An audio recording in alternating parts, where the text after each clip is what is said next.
9. Ignition sequence. We choose to go to the moon in this decade and do the other things, not because they are easy, but because they are hard. One small step for man, one giant leap for mankind. 1, 0, and liftoff. Mission complete, Houston. After serving the world for over 30 years, the space shuttle's earned its place in history and it's come to a final stop. Yeah, Jim, this is the first hurricane of the Atlantic season, and it looks like it's going to become a major hurricane as we head later today or into early Wednesday. Large storm, of course, it's been impacting parts of the Dominican Republic. You can see lashing that coastline, still bringing some heavy rainfall through parts of Puerto Rico. The winds right now at 157 kilometers, but as I said, we're expecting it to strengthen. Winds right now 157, gusts 185, and then as we head later into the day, I want to point out to you those winds going up to 194, 204, 204 as we go 72 hours out. Later today, it's going to be approaching the southeastern parts of Bahamas, Turks and Caicos. We'll be in central Bahamas on Wednesday. And then, as you notice, as we go later into the week, getting close to the southeastern part of the U.S., and with it, again, it looks like holding on to its major hurricane strength. Right now, hurricane warnings in place anywhere you're seeing in red. There's the current location. There is the other area that we're watching for the hurricane warning. As I said, as we go through the next 24 hours, we're going to see more strengthening out of it. It's going to be in very warm waters. It's going to be in a favorable wind environment. And as we continue to see that going over towards the west, you can really see that center of circulation. And this is the area we're really worried about, Turks and Caicos and Bahamas, with the potential with those winds peaking up there. This certainly is going to cause some damage across that region. And finally, I want to leave you with some video coming out of the U.S. And this is just showing you preps underway right now for areas including Key West, Florida. And you know, Florida is no stranger to hurricanes, but again, this is the first of the season, and because that storm system is so large, Jim, we're really watching that because even as it moves along the coastline, we're talking about rough waves, of course, wind damage, and of course some flooding problems that is going to come as Hurricane Irene makes its passage. And just want to show you right here, some of the models right here starting to come in better agreement, and you can see moving along parallel to the coastline of the U.S. Jim, back over to you. All right, Jennifer Delgado. And a lot of people in the U.S. right now watching that storm, getting ready for it, yes, but wondering how much rain or how much damage is it going to leave behind. Well, it goes out in all directions from the earthquake. There's a slight pattern depending on where exactly the fault was, but the main thing is just distance from the fault, and you get stronger shaking at bigger distances on the East Coast than on the West, just because of the old crust, what the rocks are like. Yeah, extraordinary stuff. And yeah, I mean, obviously the things are still being worked out at the moment, where this has been felt and what's going on with it. Yeah. But I was stunned. Actually, the Atlanta question came from one of our co-anchors who was sitting at home and said she felt this jolt, and then she said we came on with the breaking news. Wolf Blitzer joining us again from Washington. It seems like it's quite a sizable jolt, Wolf. Yeah, it was sizable, 5.9, almost 6.0. That's a significant earthquake, about 80 or 90 miles outside of Washington, actually closer to Richmond, Virginia. But we felt it here. We're up on Capitol Hill in our building, CNN Washington, D.C. Bureau. And I was on the eighth floor, and all of a sudden it just started slowly. You felt the ground, the floor moving a little bit. The desk started to shake a little bit. But then you could really feel the pounding, and there was a real jolt, and I'm guessing it landed for 20 or 30 seconds. I immediately suspected, once that happened, that it was an earthquake, although originally I thought maybe there was some construction going on another floor, and that was the situation. But this is an earthquake. We haven't had one here in the Washington, D.C. area in a long time. And as you've been pointing out, Michael, it's been felt all over the eastern seaboard up to New York, Ohio, obviously in Virginia where the epicenter is. So it's a significant earthquake, and I suspect there's going to be significant damage, although we have no reports of injuries or damage right now. But I'm sure that that will unfold in the coming hours. We'll get a full sense of what has happened. But we felt it. We felt it dramatically here in Washington, D.C. There's no doubt about that. All right, Wolf, thank you. Stay with us, though. We will definitely want to check back with you, but I do want to take our viewers to Jean Meserve, who is outside the Washington Bureau, the CNN Bureau there on the street. Jean, can you tell us how are folks feeling about what's just happened there in their city? Well, people were quite unnerved. There are hundreds of people around me here now. This is an area of Washington with a lot of high-rise office buildings. In our building, we felt this floor start to move and weave and shake a little bit. Everybody beeline for those stairwells, came down. In our building, at least, an orderly evacuation. They came out of all these other buildings and congregated outside. Everyone saying to one another, what was it? What was it? An earthquake, frankly, not the kind of thing that people here are expecting to have happen, much less in the middle of a day when you're at the top of a high-rise building. People are pretty calm here. We haven't heard any sirens. We haven't seen any sign of police activity. Just a lot of people right now milling around the streets. We did see in one of the buildings near us some people starting to be taken back inside. So that building at least has been given the all clear to re-enter. Once again, a 5.9 earthquake centered about 80 miles away from here, but definitely being felt here in the streets of Washington, D.C. and in these high-rise buildings. Gene, let me ask you this, just because in case our viewers don't know this, we know that you cover Homeland Security issues for us here at CNN. Is there any type of plan in place to figure out, you know, when something like this happens? Is there a plan in place to figure out exactly what it is right away and make sure that there's nothing more sinister at work? FEMA has had an office in place that does a lot of earthquake modeling and a lot of earthquake preparations. And they have looked at some of the principal fault lines. What they've really been worried about, of course, is the West Coast and the New Madrid fault. In fact, there was a drill out in that part of the country earlier this year specifically to go through the kinds of protocols that you would follow in this sort of event. Today, I will tell you, the first thing that went through my mind was, oh my goodness, is this some kind of terrorist strike? I wouldn't be surprised, because this was Washington, D.C., if that didn't go through a lot of other minds also. But because there wasn't a feeling of concussion, because there haven't been any sirens, because there wasn't any police present, I think people fairly early on came to terms with the fact that this was Mother Nature. This was nothing else at this point in time. Randy? All right, Gene Meserve there on the streets of Washington. Gene, thank you very much. We've also been mentioning that this was actually felt at the New York Stock Exchange in Lower Manhattan. Our Allison Cossack was there. Allison, did you feel this? I did, actually. Sitting in the booth, I was actually watching our Libya coverage, and yeah, felt the booth shake. And the interesting thing about where I report from, where I'm sitting right now, is this is actually a booth that's kind of suspended above the floor of the New York Stock Exchange. So I may have felt it more than, let's say, someone on the floor that is closer to maybe bigger walls. But yeah, I knew something wasn't right. The shaking went on for about, I'd say, about 40 seconds. And soon after that, the fire warden came on, made an announcement here to the stock exchange saying no evacuations right now, expect some aftershocks. And we heard someone shout out, keep trading. So taking it in stride here at the New York Stock Exchange. Randy. And did you get a chance to speak with any of the traders there? Not yet, actually. I was just asked to come and sit down here. A couple of the reporters from down the hall from where I work here came in and said, did you feel it? Did you feel it? One person said they didn't. Others said they did. So it really just depends on where we were sitting in the building to really feel that shaking that was happening. Here in the booth, I knew something wasn't right when I saw the monitor start swaying. I saw the camera that I'm talking to right now. That was swaying quite a bit. So I knew something was just not right. Randy. All right, Allison Cossack, glad all is well there, at least on your end. As we've been telling you now, you can see a 5.9 earthquake hitting the epicenter being in Mineral, Virginia, but being felt in Washington, D.C., New York, Ohio, North Carolina, Martha's Vineyard, Toronto, many parts of the country. You're looking at some pictures there of Reagan National Airport there. This is a live picture coming to us from one of our affiliates. So we'll continue to watch this. We have a lot of people that we've been speaking with who have felt this, many concerns up and down the coast of the United States here.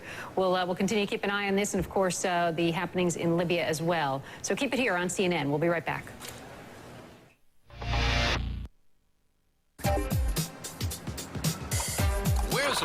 Here's the very latest on this earthquake that we've been talking about, this 5.9, Chad, that started in Virginia and rocked much of the northeast coast. 5.9 is a pretty big quake. It's considered a moderate quake, but you get up to 6.0 and that's considered much bigger. The whole thing I want to talk about is that over the world, about 500 between 5.5 and 6.0 earthquakes happen every year, so not rare. But Virginia has only had 25 earthquakes since it became a state, just 25. And here is something that the USGS puts out after every quake, a very significant map. We can go through every little thing. Estimated number of fatalities right now, even though it's only been just a few minutes since it's happened, probably less than one, 78% chance of less than one fatality. Now you talk about how much money from U.S. dollars, from $10 million to $100 million, there's a 35% chance that there could be more than $10 million worth of damage from this. How many people felt the shake? Severe shake, 855 people felt that severe shake. About 10,000 felt a strong shake. And then if you get farther away into Virginia, 23,000, especially Henrico Short Pump. Into Richmond itself, 313,000 people felt moderate shaking. And over the rest of the U.S., the eastern U.S., 11 million people felt this shaking. Probably felt to some of you like a truck was going down the street, but it was a very large quake. And that was just to the west of Henrico County. There you go, Washington, D.C. The District of Columbia only 80 miles away. Henrico County and Richmond, Virginia, just about 50 miles away. There is a central area here right up the James River, west of Henrico County, west of Richmond, all the way up to Charlottesville. That's where most of the earthquakes will occur, even though there's not a fault line under there. Earthquakes do occur. Louisa County, and even into Mineral, into Richmond, Virginia, felt an awful lot of shaking, and we're probably assuming quite a bit of damage in some spots. All right, Chad, thank you very much for that. We want to go now live to New York, where our Richard Roth is standing by. Richard, give us a sense of what's happening there in Manhattan. Basically here, this is Lower Manhattan in New York City, and certainly a jittery place. 10-year anniversary of 9/11 coming up. Everyone very sensitive. However, there are many subway lines, underground trains running, and when I felt this, I thought, that's a little bit shaky for the number 6 or 5 or 4 train running up the Lexington Avenue line. But then when other people said, did you feel that? I think that was a quake. It was a much wider scope, and now what we've had is a major evacuation of all of these buildings here. We talked to several people who described what they felt. A bunch of people from the offices just taking the stairs out, so we all just decided to follow the jurors, just decided to follow and get out. Okay. And then downstairs in the lobby, they were encouraging everyone to go. Yeah, I was on the 15th floor, and I just thought it was a little woozy or something at first because everything seemed like it was moving a little bit, but then I realized it was an earthquake. Okay, and so everybody just started coming outside? Yeah, I went to the hallway, and they started saying that we need to go down the stairs and evacuate. So. Had you been in an earthquake before? No. Everything just started to shake a little bit, and then it was just like a little bit, everyone was just a little bit confused. Okay. Another man, a construction worker in a different building, thought it was a prank, that his friend was doing something with him. We were all down here covering the Dominique Strauss-Kahn case, which was a bombshell, and in a different right. Now we have Susan Caniotti, CNN reporter, who is covering a press conference by Cyrus Vance, the district attorney who dropped the case. What happened in that room? Hi, Richard. Once he started to talk, all of a sudden the floor started to shake. And honestly, my first thought is someone shaking the back of my chair, because there were lines of chairs. And then it kept shaking. I quickly turned around and I thought, wait a minute, the floor's still shaking. Honestly, my first thought was, could this be a bomb?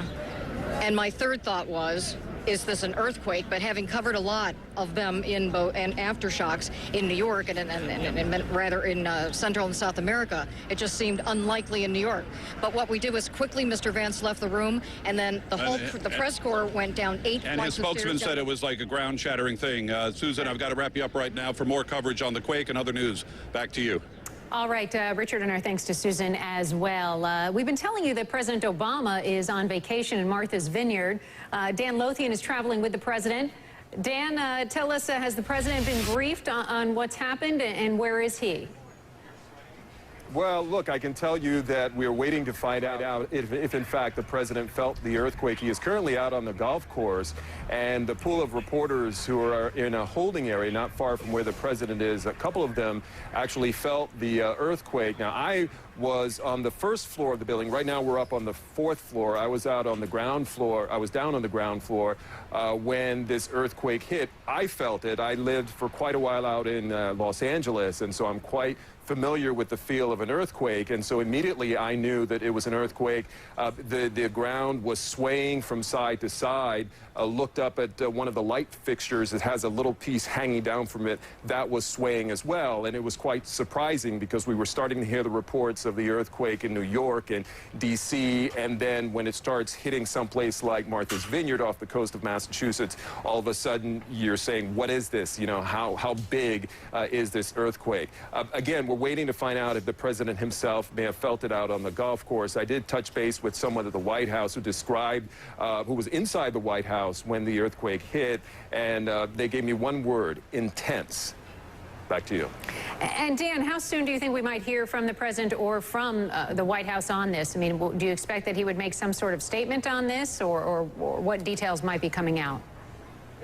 Look, right now, it would be just speculation. I simply don't know. I would think that they are trying to gather information, much like we are trying to find out what is going on, you know, how bad is the situation at the epicenter. I'm getting some information here.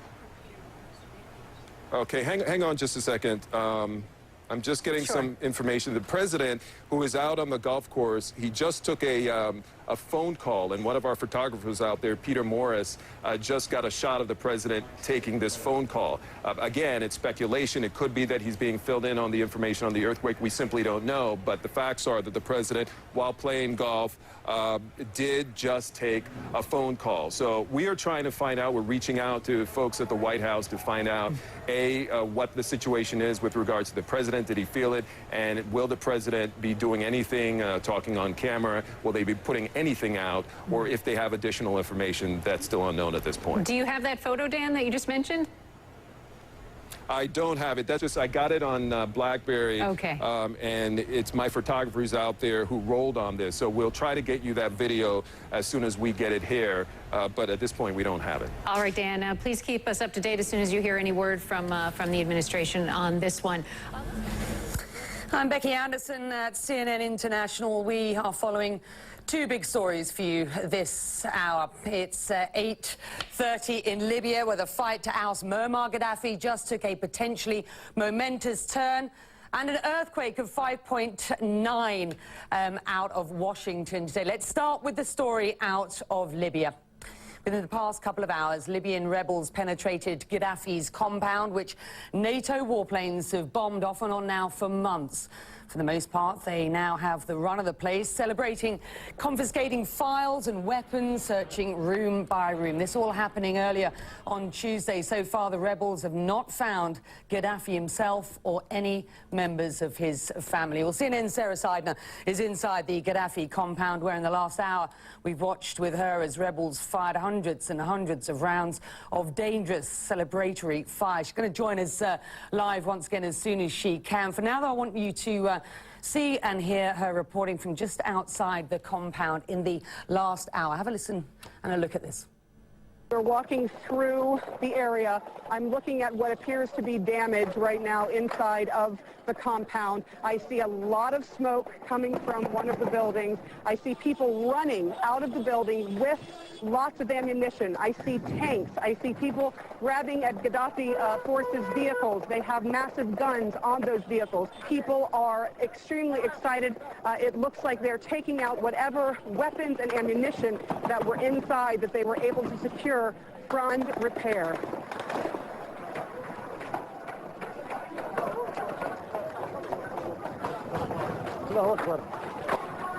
It is safe to say that there is no longer fighting that we can see from our vantage point. We do know, though, that people have been injured. You're hearing right now an ambulance that is rushing out of the compound. We're hearing celebratory gunfire very close to us, but we are not hearing those huge blasts and booms that there is fire not only in one portion of the compound, but fire in other parts of the compound. Not seen that yet, but we are still holding back a little bit as we walk around, and not to go too far in, because it's a dangerous situation still. Well, the symbolism of the overrun of the Gaddafi compound cannot be overstated. Sarah joins us now on the line. Sarah, we've just had a look at your reporting over the past couple of hours. What are you seeing and hearing now? All right, it seems that we've lost Sarah just for the moment. We'll re-establish communications with her as and when we can. But as I say, the symbolism of what has been going on in Libya, in Tripoli specifically today, cannot be overstated. The look of the end game in Libya, no sense of where Muammar Gaddafi and his family are at the moment, but it does look to be an historic day in Tripoli. Rebels overrunning Muammar Gaddafi's fortified compound. Let's get back to Tripoli and to Sarah. Can you hear me, Sarah? Yes, I can, Becky. Where are you now and what are you seeing? We have just had to flee the compound, the Bab al-Azizia compound, where the Gaddafi is believed to have been. What we did was, as we were wrapping up and putting away, taking pictures deep inside the compound, we saw suddenly tracer fire, and we know the difference now between the celebratory fire. The fire was coming low and towards us. People were running. We could actually hear the bullets passing by us, and it was definitely time to get out of there. All of a sudden, we saw the rebels and some of the residents who had come into the compound suddenly streaming out. We are walking into Gaddafi's compound of Bab al-Azizia. The rebels have taken the compound. We're going in to see what we can see. You can see some of the blasts. All of these men armed to the teeth. They're yelling, "God is great."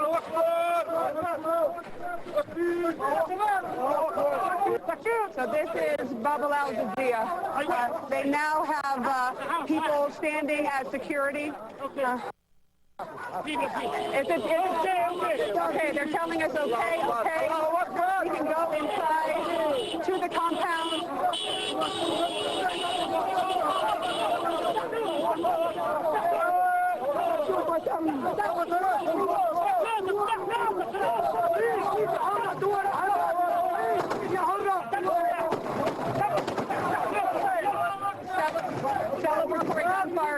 Dramatic stuff from Sarah Seidner and the team, her shooter Sanjeev and also Raja, the producer there. We're going to go now to Mahmoud Shamam, who is the TNC information minister, I'm told, on the Tunisian-Libyan border right now. So your reaction to what has unfolded in recent hours, first of all? That's a great victory. Since the beginning of the Tripoli operation, we have a swift victory for the first 48 hours. Then we have that disruption from Saif al-Gaddafi, that heroic act, which was a bad attempt to change the talk.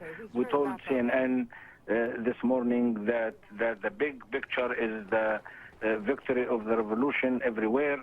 And we indicate that 1 hour ago at Bab al-Azizia, when our young people stormed that bad symbol and ugly symbol of al-Gaddafi, and in a few, in less than 1 hour, the crackdown and everybody was under the control of revolutionary forces. Now, of course, a question is for everyone is where is Muammar Gaddafi? I don't expect that you have the answer for that, but what efforts are you making to find him?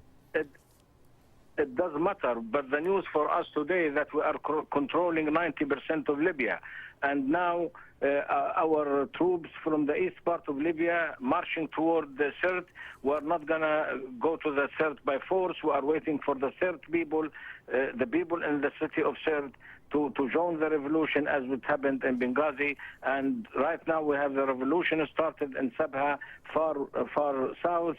In a few hours, maximum in a few days, we have a new Libya, a new liberated Libya. This is the news. Not Gaddafi will find him. He has no place to go. We're going to follow him as any fascist or Nazist or dictatorship that killed his people. So we're going to find him, and we're going to give him the thing that he never gave any of us a fair trial under the Constitution, the law, and the state of law and Constitution. You raise a couple of things I want to ask you about. First of all, you say you'll bring him a fair trial. Does that mean that you're not likely to hand him over to the International Criminal Court? Do you see this as an issue for Libya to decide?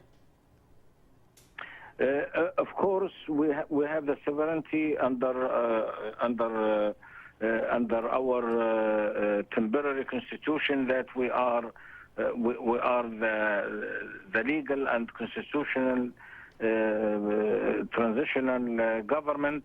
We're going to discuss that with our friend. We are appreciating whatever Ocampo and his great team did.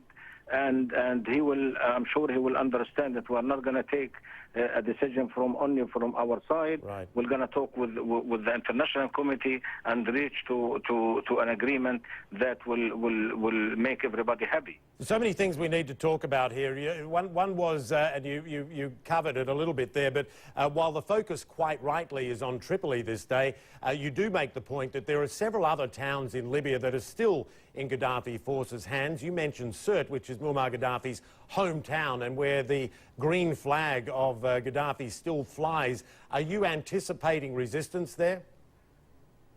We consider all of this as a bucket.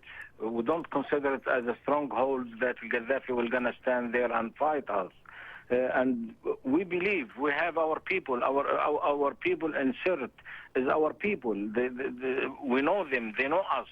And I'm not anticipating that anybody will fight from the people of Sirte. But if some of the Gaddafi loyals fight us, we will fight back. We are coming to Sirte in a very peaceful way. We'd like Sirte to be one of ours, to join the other cities.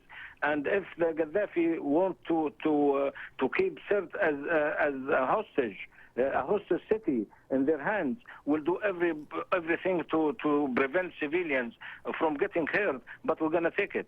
What do you now need from the international community? One presumes militarily NATO has pretty much done its job. What do you need now? Because in the days ahead, the crucial priority one imagines for the TNC is law and order, and getting a law and order system there that is going to be respected by the people. First of all, the Prime Minister, Mr. Jibril, formed a security committee which including some officers and some security officers and leadership of the revolution forces to be handling the security issues in Tripoli. The other thing that we have a mechanism that will work, because the victory was so swift. The mechanism is a little bit slow, but it's gonna work forcefully starting from tomorrow. We have the local council of Tripoli. This is the legitimate political body that he has to run everything in Tripoli, dealing with the situation inside Tripoli city. Then we have the government team. I think half of the government will be in Tripoli tomorrow morning. The Minister of Oil, the Minister of Communication, the Interior Minister, the Deputy of the Defense, the Health Minister, and they will take care of their job immediately. We have also what we call a stabilization team, who are working closely with the executive committee, and we are going to see that they are supporting electricity, supporting energy, supporting the flood, clean water, etc., etc. I'd like to mention here that the Zawiya refinery is working now, and it's giving us what we need from the diesel. The whole situation is not so bad. Just remember, Libya is 1,800,000 kilometers, and we are controlling that a huge country. We don't have any experience before. we were, I mean, we came from different backgrounds. We are not, we have some professionals coming from everywhere, our Libyan professionals, and what we're trying to, because we have no institution, Gaddafi left us with no institution, no political parties, no society, no civil society, nothing. So we have to build things from scratch. Although all of these obstacles, we are able until now to have, after 48 hours of being in Tripoli, everything is safe. We are controlling the city without too much noise. We don't have any bad accident in Tripoli up to now, and things going to get better every day. This is very important information. What do you need from the international community now in terms of the issue you just raised, which is very important? There are no democratic institutions, very few civil institutions. What can they bring you? I'm sorry. First of all, they have to refreeze our money in the international banks. We have been begging for this money for a long time, and we did not get it. Now is the time, because we need to provide ourselves with a lot of necessities. Okay, and we cannot do this without money. We have a very, very shortage of money.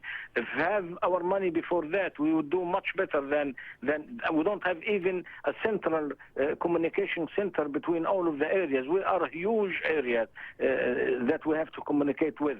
So first, we need our money. Second, we need the support of international community to pass the difficult political period. We'd like to have, until we got an election body, we need a lot of things have to be done.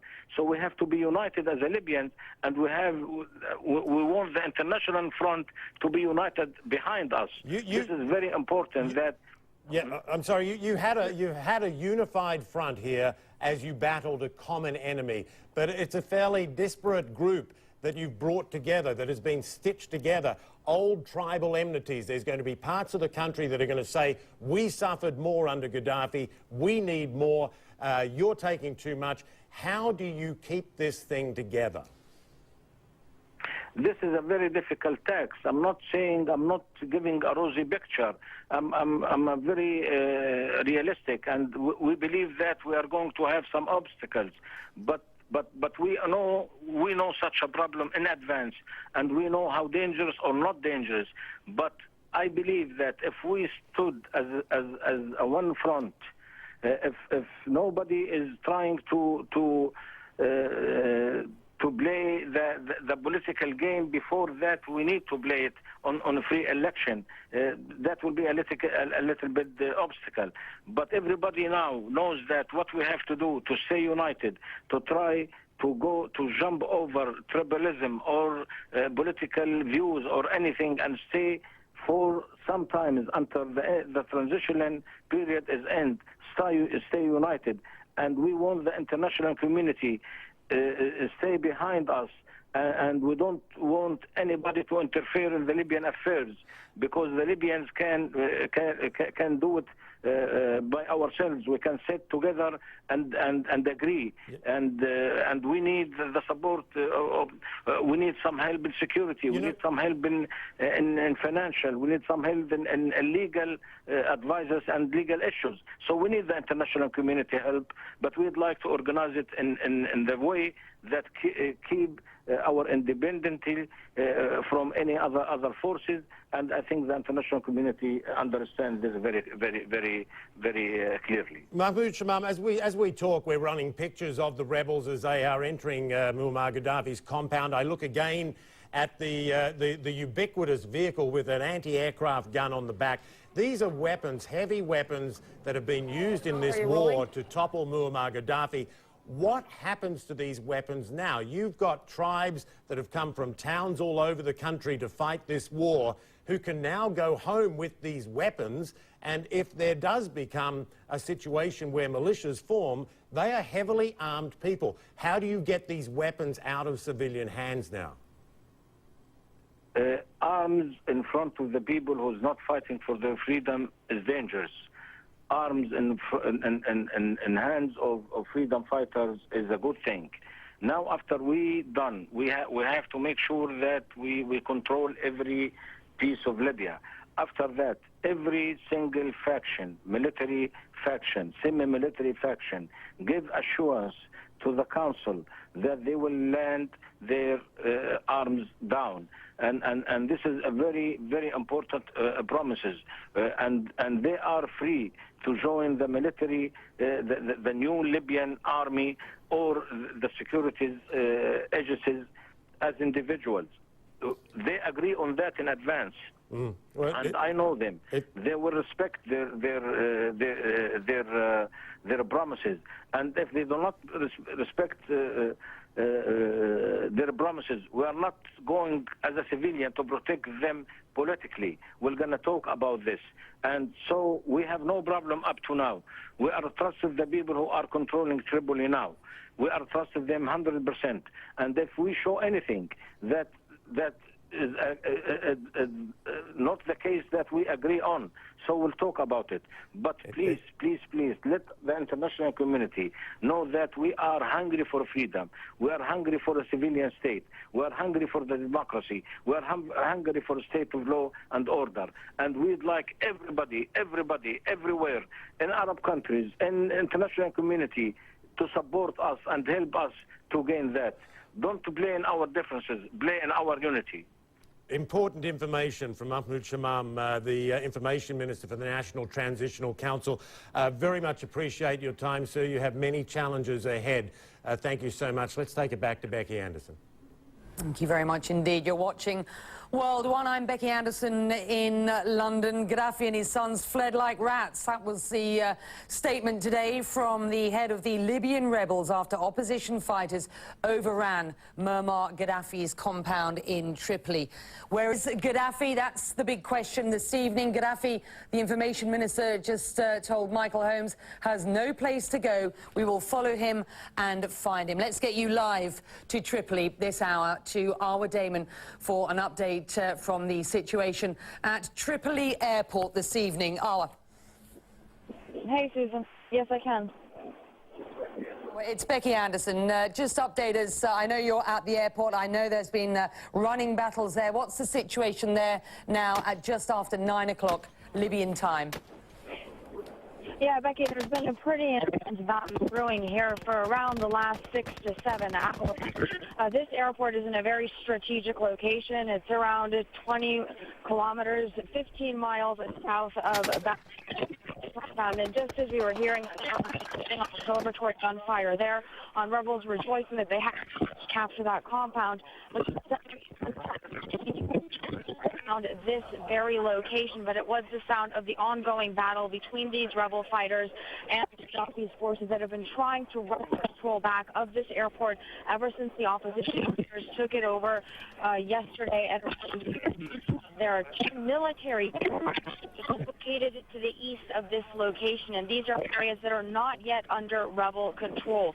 Neither is the road that goes straight up north from this airport complex, the Tripoli International Airport, straight to Bab al-Aziziyah. And so the rebels who are here say that they still believe that there is a tough fight ahead. Some of them rejoicing, of course, very, very happy beyond being able to put it into words at the fact that their fellow fighters had managed to breach Gaddafi's compound. But they say, some of them say that they believe a battle could possibly materialize at this location, Becky. The look of the end game then in Libya, as we saw the pictures, of course, today from the fortified compound that Muammar Gaddafi used to occupy with his family and loyalist fighters. But as you say, not necessarily the end game at this point. Well, no, not necessarily. Certainly the capture of Bab al-Aziziyah is incredibly symbolic. It was the emblem of Gaddafi's rule. It was the main aim of the rebels, fully believing that if they managed to capture that compound, that the country would then be fully in their control. Many of them who we had spoken to prior to the capture of the compound were saying that once that transpired, they believed that other units around the country. Other Gaddafi units would then lay down their weapons, that the fighting would come to an end. However, that does not seem to be the case, at least not from what we saw transpiring here from our location. This has been a very tough fight, naturally, that has lasted for months now between these rebel fighters and Gaddafi's forces. They do believe, though, that the end is incredibly near. We have been hearing from a number of officials from the transitional council set up by the rebels, talking about what the next steps need to be in terms of ensuring the future of this very country. But at the same time, there is still a fair amount of fighting taking place on the ground. There is still a number of areas that the rebels do not control, where Gaddafi forces do appear to be putting up quite a battle. What has been happening at this airport complex is that we've been seeing repeatedly Gaddafi units trying to breach it from the east, but also from the south on multiple occasions, launching assaults from different fronts, trying to recapture it, also trying to recapture this airport complex, because the rebels say that the Gaddafi forces had buried a number of weapons and munitions underground here. In fact, they took us to a number of containers that they'd managed to dig up that they say they found weapons caches in. There were a number of vehicles in this complex. Part of this airport complex, we're being told, was also a military compound. And so it is critical for this battle when it comes to the control that Gaddafi's forces are desperately, at this point, it would seem, trying to reassert. But most certainly, the fight on the ground still continues on some of these fronts. Our Damon reporting from the airport for you, as you would imagine, here on CNN. We've got reporters covering this story from every strategic point. The pictures you're looking at now are from earlier today at the what was a fortified compound where Muammar Gaddafi was, we believe, was staying until at least recently. No idea where he is now. Gaddafi has no place to go, and we will follow him and find him, said the Libyan information minister to CNN just earlier on this hour.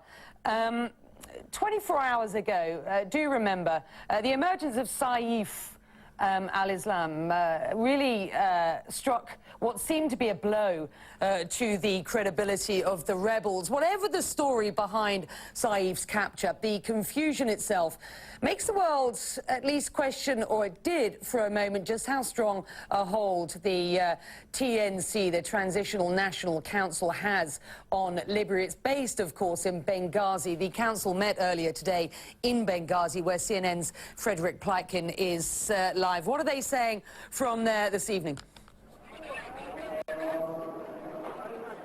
Well, one of the things that I've asked them about was this incident with Saif al-Islam Gaddafi, where they were saying that he'd been captured, as you said, a little over 24 hours ago, and then it turned out a little bit later that, in fact, he was not captured. He showed up at the hotel, at the Rixos Hotel, where the international journalists are staying, and actually spoke to our own Matthew Chance. They say at this point they were investigating what exactly went wrong there in the information that they were putting out. However, they also said at that point in time, and this was before they went into the Bab al-Azizia compound, their fighters did, that they didn't feel that in any way struck down or diminished the momentum that they'd been having on the battlefield. And they said that they were already looking forward to the time after Muammar Gaddafi. At this point, they were planning for that. There's a lot of action going on at this point in time at the headquarters of the TNC. And then, of course, later, when the news broke that the rebel fighters had breached the compound, that's when you started hearing a lot of celebratory gunfire here. And right now, the TNC is, of course, in full swing, working on that transitional period, even though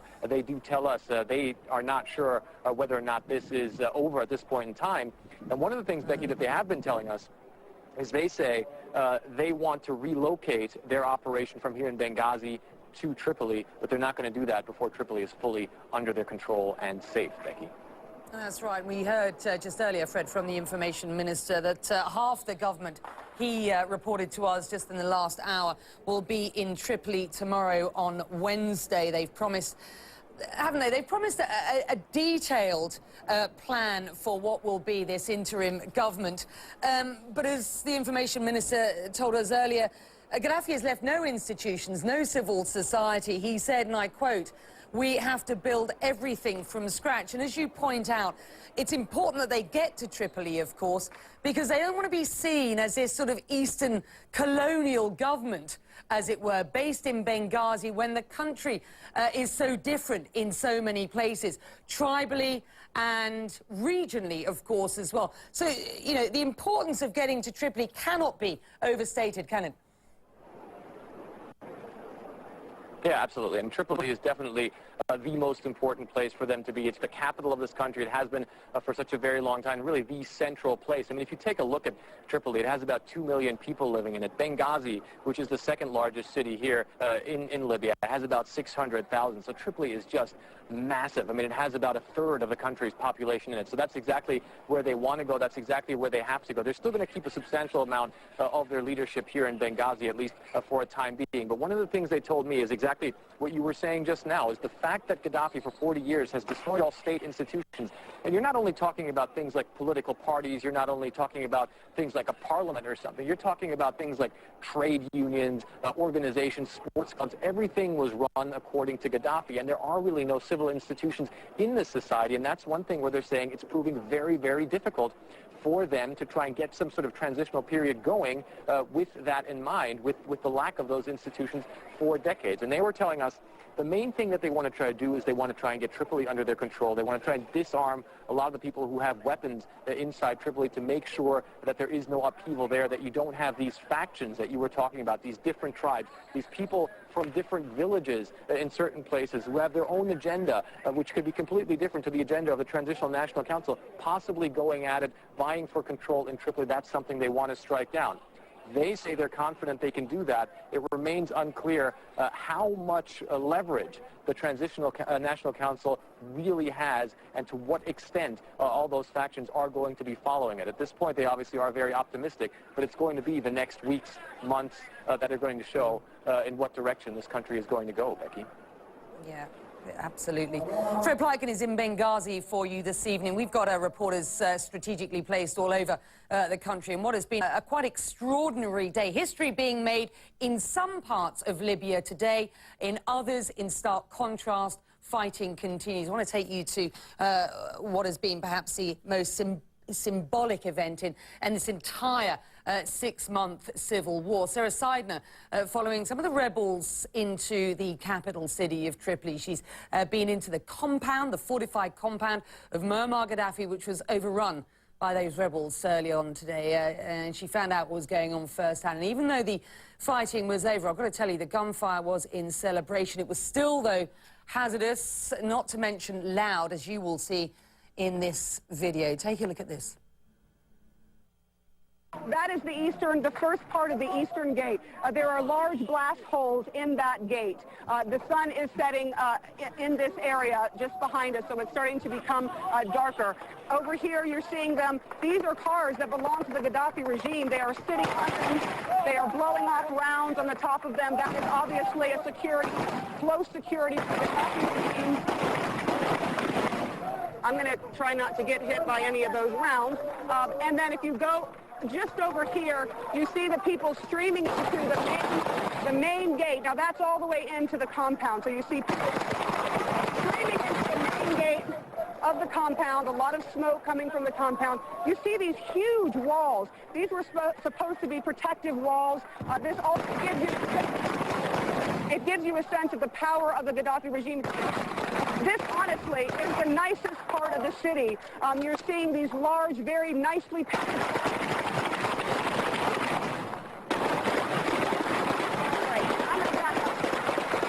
Sanjeev, let's pull back a little bit. Let's pull back just a little bit. Let's just pull back, because I'm getting hit by some of the shells. Yeah. All right. Yeah, it's getting a little bit too loud for you guys to hear me, and a little bit too much separating. But we're trying to get away from the. I just got hit a little bit with one of the shells from one of those guns. We don't want to get any of that.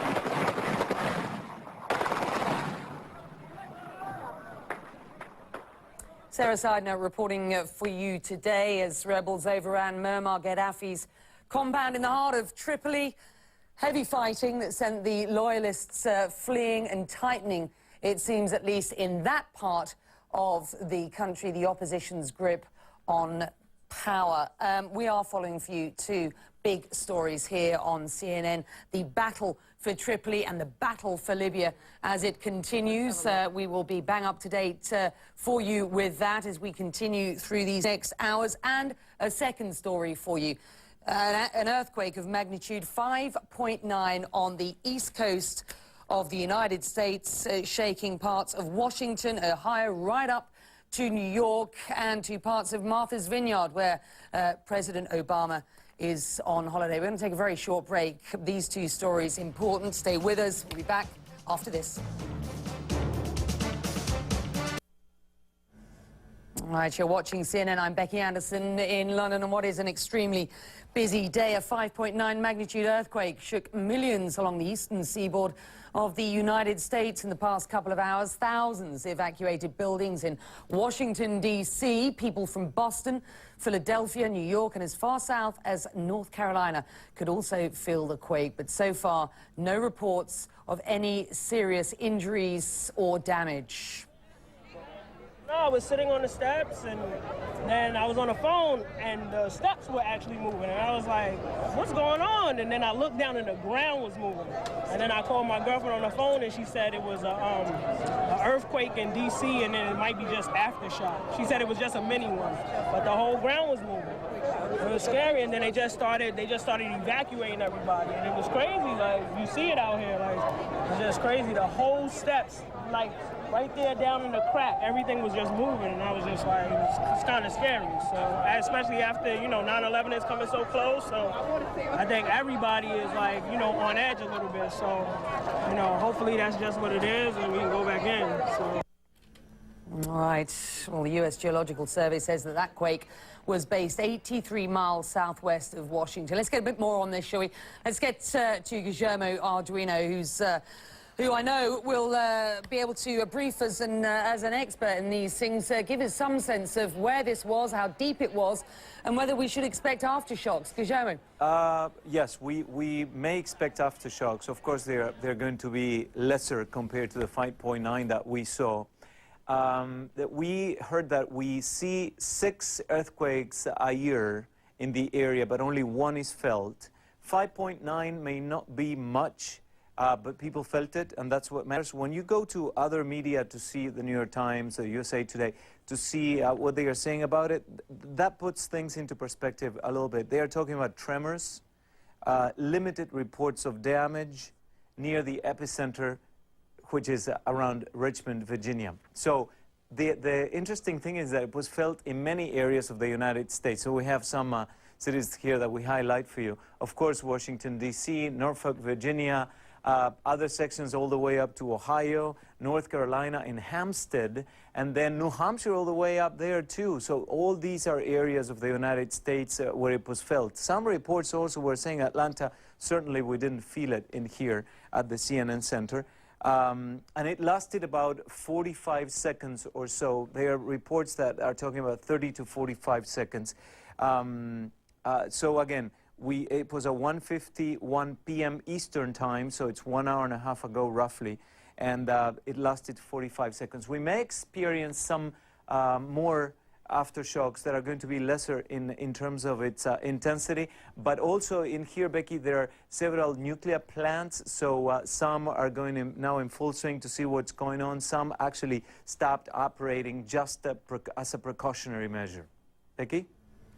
All right, Guillermo Arduino with details on what is one of 2 big stories today.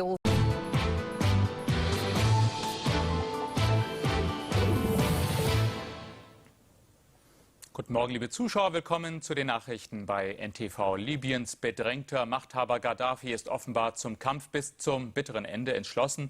In der Nacht meldete er sich auf der Flucht erstmals wieder zu Wort und verkündete in einer Radioansprache, er werde, Zitat, bis zum Sieg oder bis zum eigenen Tod gegen die Rebellen kämpfen. Es ist ihre Fahne der Freiheit. Mit der Rebellenflagge in der Hand feiern in der Nacht Tausende auf dem Grünen Platz in Tripolis. Hier haben die Rebellen die Lage unter Kontrolle. Doch nicht weit davon wurde auch diese Nacht weiter heftig gekämpft. Bei Einbruch der Nacht hat es hier in der libyschen Hauptstadt weiter Schüsse gegeben, wie wir gehört haben. Wir waren also bei Bab Assisir, diesem Compound, wo Gaddafi seit 41 Jahren regiert hat. Geschützt von einer äußeren und einer inneren Mauer befindet sich rechts im Bild das eigentliche Haupthaus. Im oberen Bereich kann man Gaddafis Beduinenzelte erkennen, in denen er offizielle Besucher zu empfangen pflegte. Links davon ist seine persönliche Bibliothek.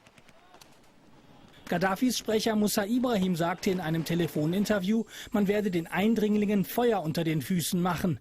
Regierungstreue Truppen hätten noch 80% der Stadt unter Kontrolle und sie könnte noch Monate weiterkämpfen. Nach Angaben der Rebellen hat Gaddafis Armee in der Nacht die Stadt Misrata mit Scud-Raketen beschossen. Ob es dort Opfer gab, ist noch unklar. Am Abend haben sich US-Präsident Obama und Frankreichs Staatschef Sarkozy telefonisch darauf geeinigt, die Freiheitskämpfer bis zum endgültigen Sieg über Gaddafi militärisch zu unterstützen. Damit nicht wahr wird, was Gaddafis Leute angedroht haben, Libyen in einen brennenden Vulkan zu verwandeln. Aufatmen an der US-Ostküste. Ein ungewöhnlich heftiges Erdbeben hat an den Nerven der Einwohner gerüttelt, verlief aber insgesamt glimpflich. Das Beben hatte die Stärke 5,8. In Washington wurden Teilnehmer einer Pressekonferenz von den Erschütterungen überrascht. In der Hauptstadt wurden mehrere Gebäude evakuiert, darunter das Kapitol und das Pentagon. Und auch in New York waren die Ausläufer dieses Erdbebens noch zu spüren. Auch wir haben das Erdbeben deutlich gespürt. Kurz nach 14 Uhr Ortszeit, wackelnde Wände und ein schwankender Fußboden. Unruhe auch in den umliegenden Fernsehbüros. Eine gefühlte Minute dauert das Rütteln an. Wir werden aufgefordert, das Gebäude zu verlassen. Es wird komplett evakuiert. Die Gefahr von Nachbeben sei überaus groß. Erdbeben an der Ostküste sind nicht ungewöhnlich, aber in dieser Stärke überaus selten. 5,9 auf der Richterskala, das gab es hier zuletzt 1897. Über eine Stunde sind wir wie tausende andere hier in Washington auf der Straße. Erst danach dürfen wir in unsere Büros zurück. Loriot hat uns das Lachen beigebracht. Das sagte die Schauspielerin Iris Berben am Abend und brachte damit auf den Punkt, was Millionen Deutsche nach dem Tod ihres vielleicht größten Humoristen fühlen. Und Vico von Bülows Humor, das wurde am Abend in den Nachrufen deutlich, wird noch lange Vorbild bleiben, auch für den Nachwuchs. Als am Abend der Künstlernachwuchs in Berlin beim First Step Award geehrt wird, ist Loriot Thema. Vico von Bülow hinterlässt eine große Lücke. Er wird uns fehlen, weil er ein großartiger Künstler war. Aber ich gucke die Sachen gern, die er gemacht hat. Ich erfreue mich daran. Ich meine, niemand hat so gewitzt und so schön den Menschen auf den Mund geschaut und Situationen beschrieben. Ich finde ihn großartig und ich wünsche ihm, dass er da oben mit allen anderen Witze erzählt. Genug zu erzählen hätte er, ob Knollennasenmännchen oder der berühmte Fernsehhund Wumm. An die 100 Sketche und Zeichentrickfilme hinterlässt Loriot. Mit 87 starb Vico von Bülow in seinem Haus am Starnberger See. Mit dieser Nachricht hat er sein Publikum zum ersten Mal zum Trauern statt zum Lachen gebracht. Ein ungewöhnlich heftiges Erdbeben hat die Menschen an der Ostküste der USA in Angst und Schrecken versetzt. Es gab mehrere Leichtverletzte. Die genaue Zahl ist noch unbekannt, ebenso das Ausmaß der Schäden. Das Zentrum des Bebens mit der Stärke 5,8 lag etwa 130 Kilometer südlich von Washington. Eine Region, in der Erdbeben eigentlich nicht vorkommen. In der Hauptstadt mussten das Pentagon und das Weiße Haus geräumt werden. Von Washingtons Kathedrale stürzten die Turmspitzen herunter. 2 Atomkraftwerke schalteten sich automatisch ab. Die Erdstöße waren auch in New York und Boston noch deutlich zu spüren. Hurricane Irene wird in den nächsten Tagen auf die Ostküste der USA treffen. Die Meteorologen rechnen damit, dass sich der Tropensturm über dem Atlantik noch verstärkt und von der Kategorie 2 in die Kategorie 3 hochgestuft werden muss. In Haiti, der Dominikanischen Republik und Puerto Rico machte Irene bereits tausende Menschen obdachlos. Yeah, we have updated information. Rosemary and Colleen from the National Hurricane Center just came in just moments ago. And we do know now Hurricane Irene is now a Category 2 once again. You see on the satellite imagery, you can pick out the eye. The eye has been wobbling over the last several hours, but we are seeing it gain strength.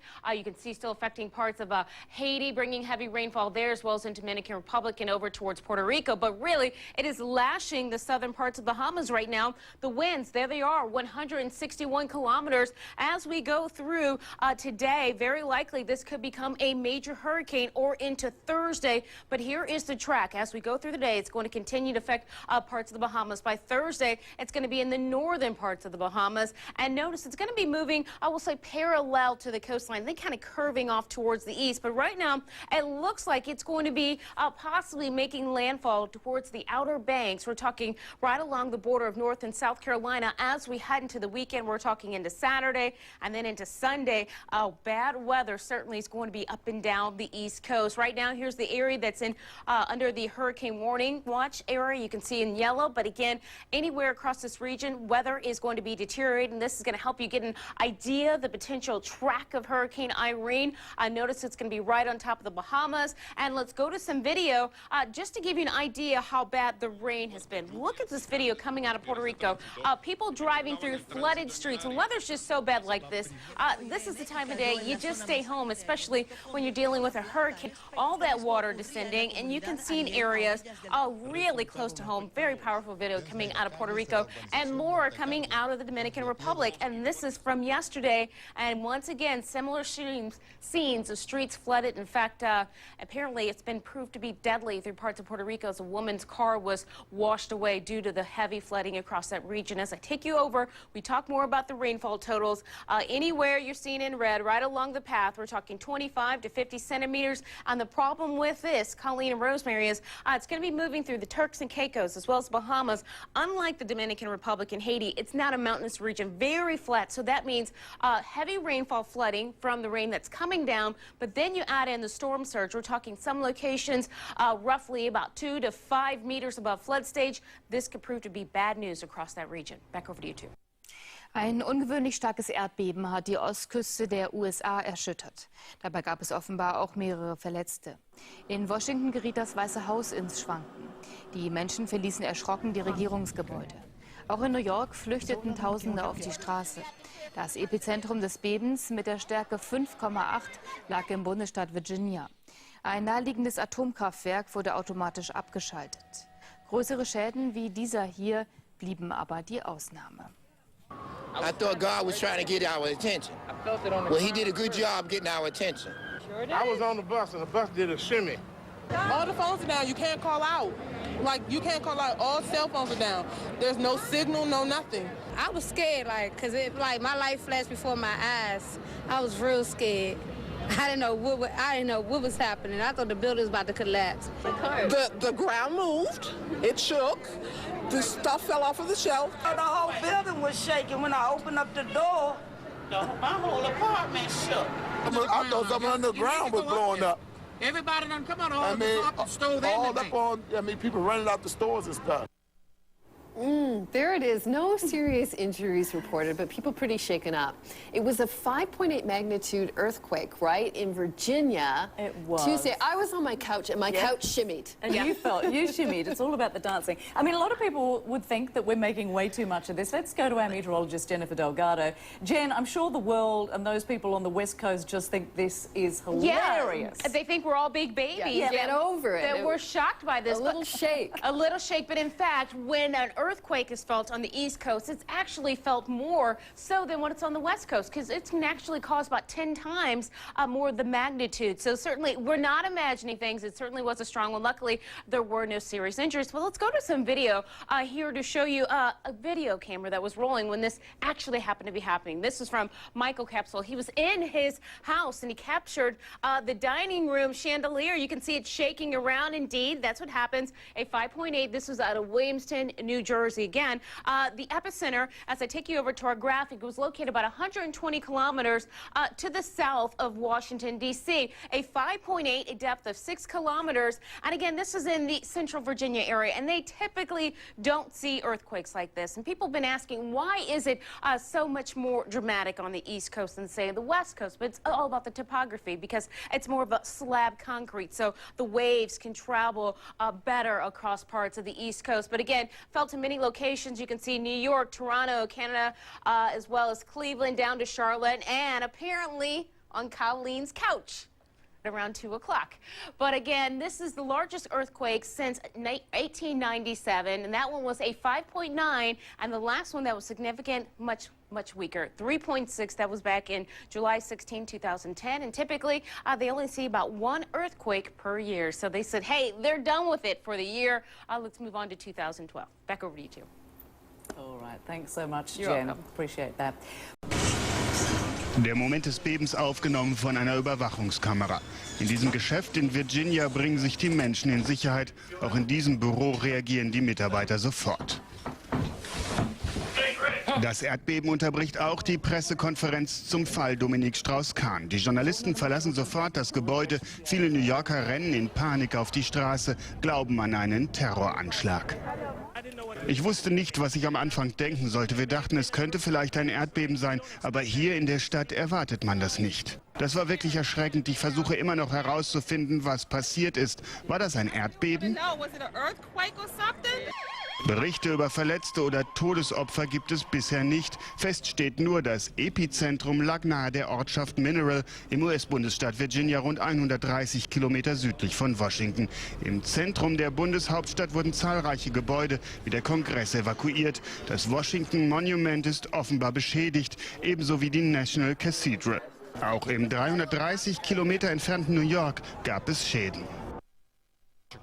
Das Geologiezentrum hat uns berichtet, dass es ein weiteres kleineres Nachbeben in der Region Virginia gab. Und genau hier stehen 2 Atomkraftwerke. 2 Reaktoren eines AKW schalteten sich automatisch ab. Während des Bebens hielt sich Präsident Obama in Martha's Vineyard auf. Bei einer Partie Golf soll er die Erschütterung nicht gespürt haben. Shaking, it just started rocking, and like I said, it didn't stop. A rare 5.8 magnitude earthquake shook the eastern United States on Tuesday, triggering an automatic shutdown of a nuclear power plant in Virginia near the quake's epicenter and prompting evacuations around the nation's capital and as far north as New York. So far, there haven't been reports of any serious injuries, but the tremor still took many by surprise. It has been more than a century since the eastern U.S. felt a quake this size. Brian Tyler has been following the aftermath, and he joins us now from near the quake's epicenter in the town of Mineral, Virginia. And Brian, what is the extent of the damage? Christy, some pretty extensive damage in some places near the epicenter in this small town of Mineral. The high school was damaged, the middle school was damaged, 2 houses collapsed. One of them had been abandoned, one of them there was no one home. But that is the extent of the damage here. People would not necessarily call that significant, but it is some marked damage in this town. Also some real concern here in the nuclear power plant behind me. This is the North Anna nuclear power plant. Both reactors at this power plant are now shut down. They were shut down yesterday right after the earthquake.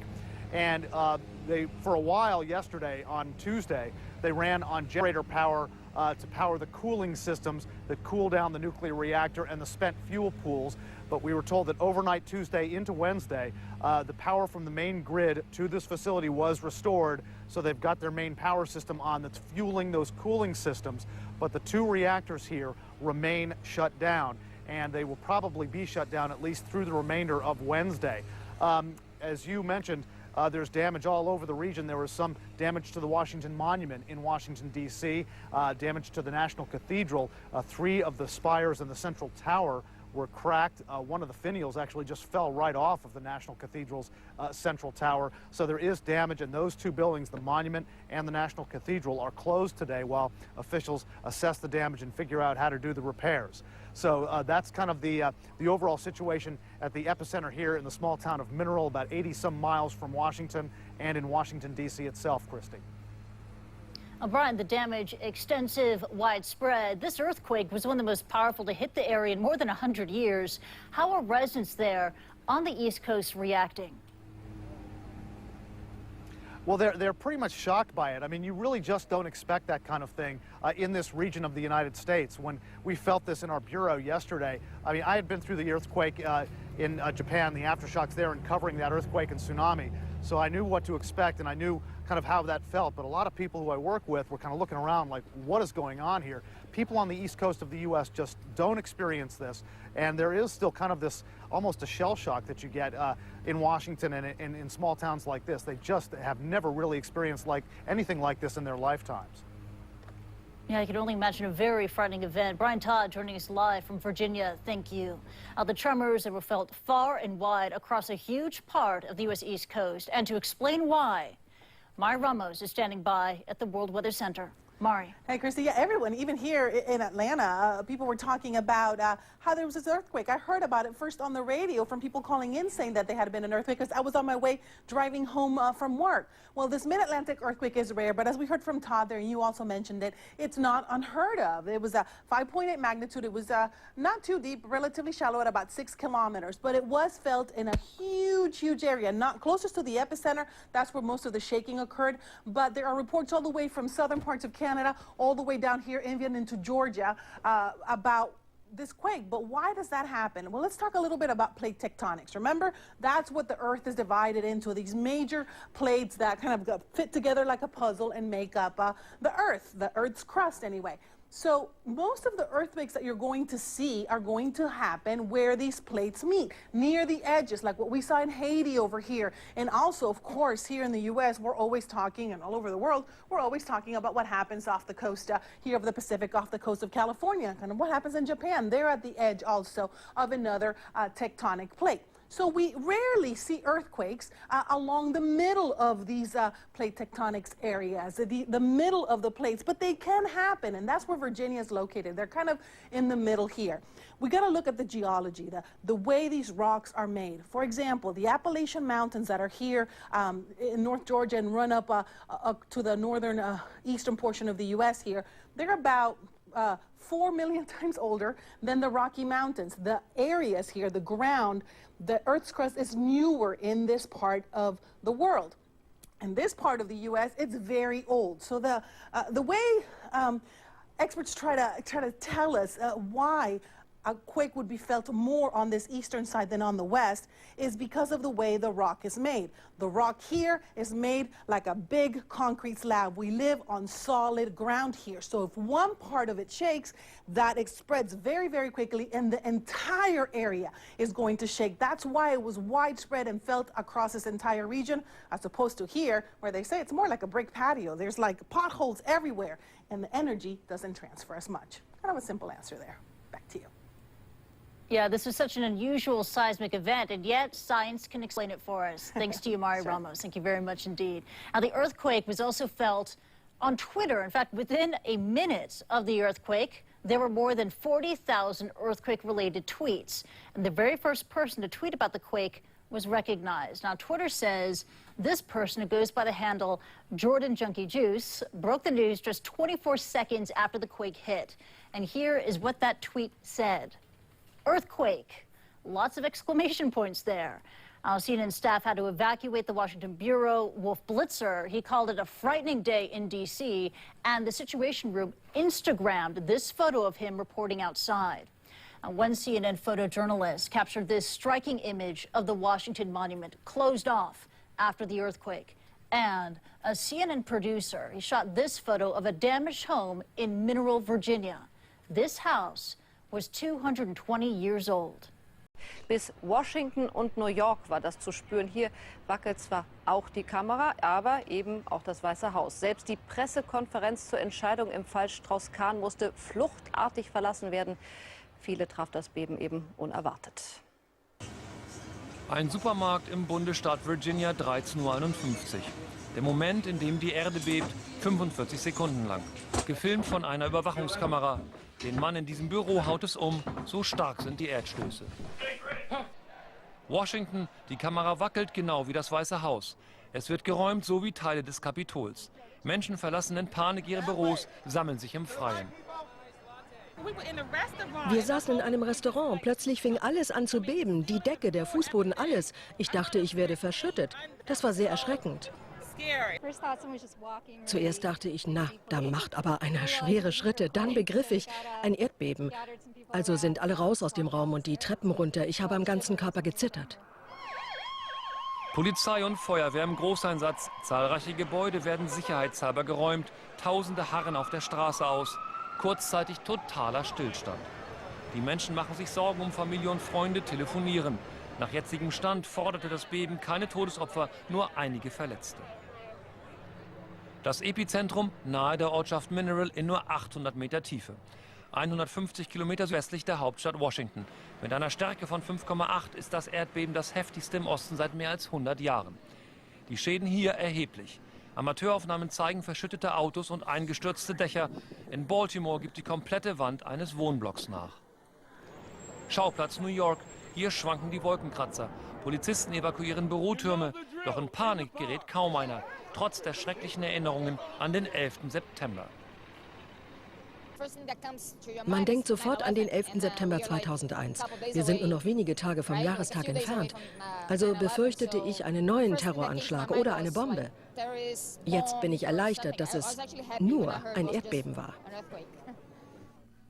Das beendet immerhin die Pressekonferenz zur Einstellung des Verfahrens gegen Dominik Strauss-Kahn. Als der Staatsanwalt spricht, wackeln plötzlich die Wände und Journalisten verlassen fluchtartig den Raum. Kein guter Tag für die New Yorker Justiz. In Gefahr auch dieses Atomkraftwerk. 2 Reaktoren schalten sich automatisch ab. Die Anlage soll das Beben aber schadlos überstanden haben. Einer hat vom Erdbeben so gut wie nichts gespürt. US-Präsident Obama. Der spielte gerade Golf im Urlaubsort Martha's Vineyard. Sichere 800 Kilometer vom Epizentrum entfernt. Da hätte das Wackeln beim Spielen vielleicht sogar noch geholfen. I want to bring you some live pictures we're looking at now. This is in Martha's Vineyard. This is where the president is vacationing for a little bit. It's clearly been a working vacation for President Obama. We are waiting a briefing that's going to take place. One of the deputy press secretaries, Josh Earnest, is going to be talking to reporters, answering questions about what is taking place in Libya. The president earlier put out a written statement and talked about some of the things that they are looking for and watching, and clearly warning that this is a very tense time. It is a transitional time, giving as much support as possible to the rebels on the ground, as well as talking about unfreezing assets to those rebels, looking for more ways the United States can help in that NATO effort to make sure that the rebels and the transitional government are successful. All right, and we have been covering, of course, over the last 1 hour plus, the release of the journalist from the Rixos Hotel. Before we go to that sound, I'd like to say thanks for having me, Suzanne, here on CNN USA as we broadcast to our CNN international audience. I'll be back at 1 p.m. Eastern for the international desk. But for now, listen to Matthew Chance right after he was released, first speak to Kira Phillips. We have now left the compound of the Rixos Hotel. All of the 36 journalists that were kept inside, essentially against their will, in what we all considered all along to be a hostage crisis, have now been a hostage situation, rather, have now been allowed to go out. It's been a very complicated, a very frightening, a very, emotional roller coaster of the past 5 days. But I can tell you, we're sitting in vehicles of the ICRC, the International Committee of the Red Cross. We managed to negotiate the Red Cross to get in through the checkpoint of the Gaddafi loyalists, perhaps the only Gaddafi loyalist checkpoint in Tripoli, if the reports that we've heard inside the hotel are to be believed. And we've got all the journalists into these 4 cars, plus a civilian car, and we're now driving out of the Rixos. We're driving through the deserted streets, I have to say, of Tripoli to our freedom, essentially. It's been an absolute nightmare for all of us. There are journalists who have been, as a result of this emotional release, the fact that we've got out of the hotel are crying. Emotions are running very high. We went through a rebel checkpoint. The rebel checkpoint all along was just about, 150 meters down the road from the Rixos Hotel. they hadn't approached the hotel, presumably because they didn't want a big gunfight to take place where all those international journalists had been holed up over the course of the past 5 days. And it's been a while since... For the moment. That's okay, Matthew, and you let me know if it's not safe to talk. I mean, this is you've finally been able to get out of this hotel. I want to ask you, though, were you ever... I want to go straight to Martha's Vineyard. This is one of the deputy press secretaries, Josh Earnest, who is answering questions, talking about the situation in Libya. Let's take a listen. On overnight developments in the international markets. Brian also talked through the president. The CBO report was released today that included some deficit projections. And Brian also updated the president on the ongoing policy process that's underway back at the White House in preparation for the major economic address the president will deliver shortly after Labor Day. A couple of you over the course of the week have asked for a photo of Brian briefing the president, and that's just been put up on the White House Flickr site. So if folks are interested in that, you can take a look. Wir gucken gleich mal auf die Themen, die Sie jetzt unter anderem hier bei uns erwarten. Jagd auf Gaddafi. 40 Journalisten, die von Gaddafi-Anhängern als Geisel genommen wurden, sind frei. Die Rebellen haben unterdessen ein Kopfgeld auf Libyens Diktator ausgesetzt. So eine gute Nachricht hat uns in der vergangenen Stunde aus Libyens Hauptstadt Tripolis erreicht. Die dort in einem Hotel gefangen gehaltenen Journalisten sind frei. Die Kämpfe zwischen den Rebellen und Gaddafi-Anhängern in der Stadt und auch in anderen Regionen gehen unterdessen weiter. Die Rebellen haben ein Kopfgeld auf Gaddafi ausgesetzt, umgerechnet 1,17 Millionen Euro, tot oder lebendig. Etwa 40 Journalisten sowie Diplomaten sitzen zeitweise im Rixos-Hotel fest, unter anderem Mitarbeiter von CNN und der BBC. Gaddafi-Gefolgsleute haben das Hotel besetzt und die Ausländer als Geiseln genommen. Jetzt die Erleichterung, die Journalisten und Diplomaten sind wieder frei. Auch er ist noch auf freiem Fuß, Muammar al-Gaddafi, 69 Jahre alter libyscher Ex-Diktator. Eine lokale Radiostation hat 2 Audiobotschaften abgespielt. Bei der Stimme soll es sich um Gaddafi handeln. Darin ruft der Mann die Bevölkerung zum Widerstand auf und kündigt an, bis zum Märtyrertod oder Sieg zu kämpfen.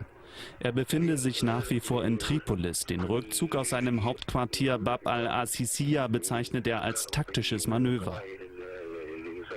Der Komplex, der jetzt in Rebellenhand ist umgeben von einer äußeren und einer inneren Mauer. Das Haupthaus liegt am östlichen Rand des Geländes.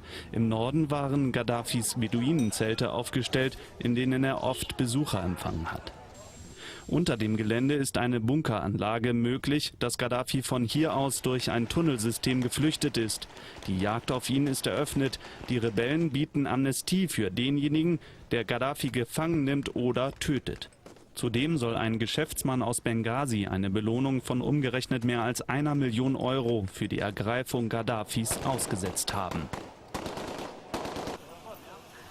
Die letzten Reste vom Kampf um Bab Assisiya, genau hier ist das Zelt von Muammar Gaddafi gestanden, wo er Staatsgäste und auch Reporter zu Interviews immer wieder empfangen hat.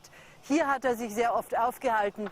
Als gestern diese Residenz, dieses große Areal gestürmt wurde, war der libysche Revolutionsführer aber nirgends zu finden. Er meldete sich dann später in einer Audionachricht offenbar mit einer mobilen Übertragungsstation, die noch in seinem Besitz ist.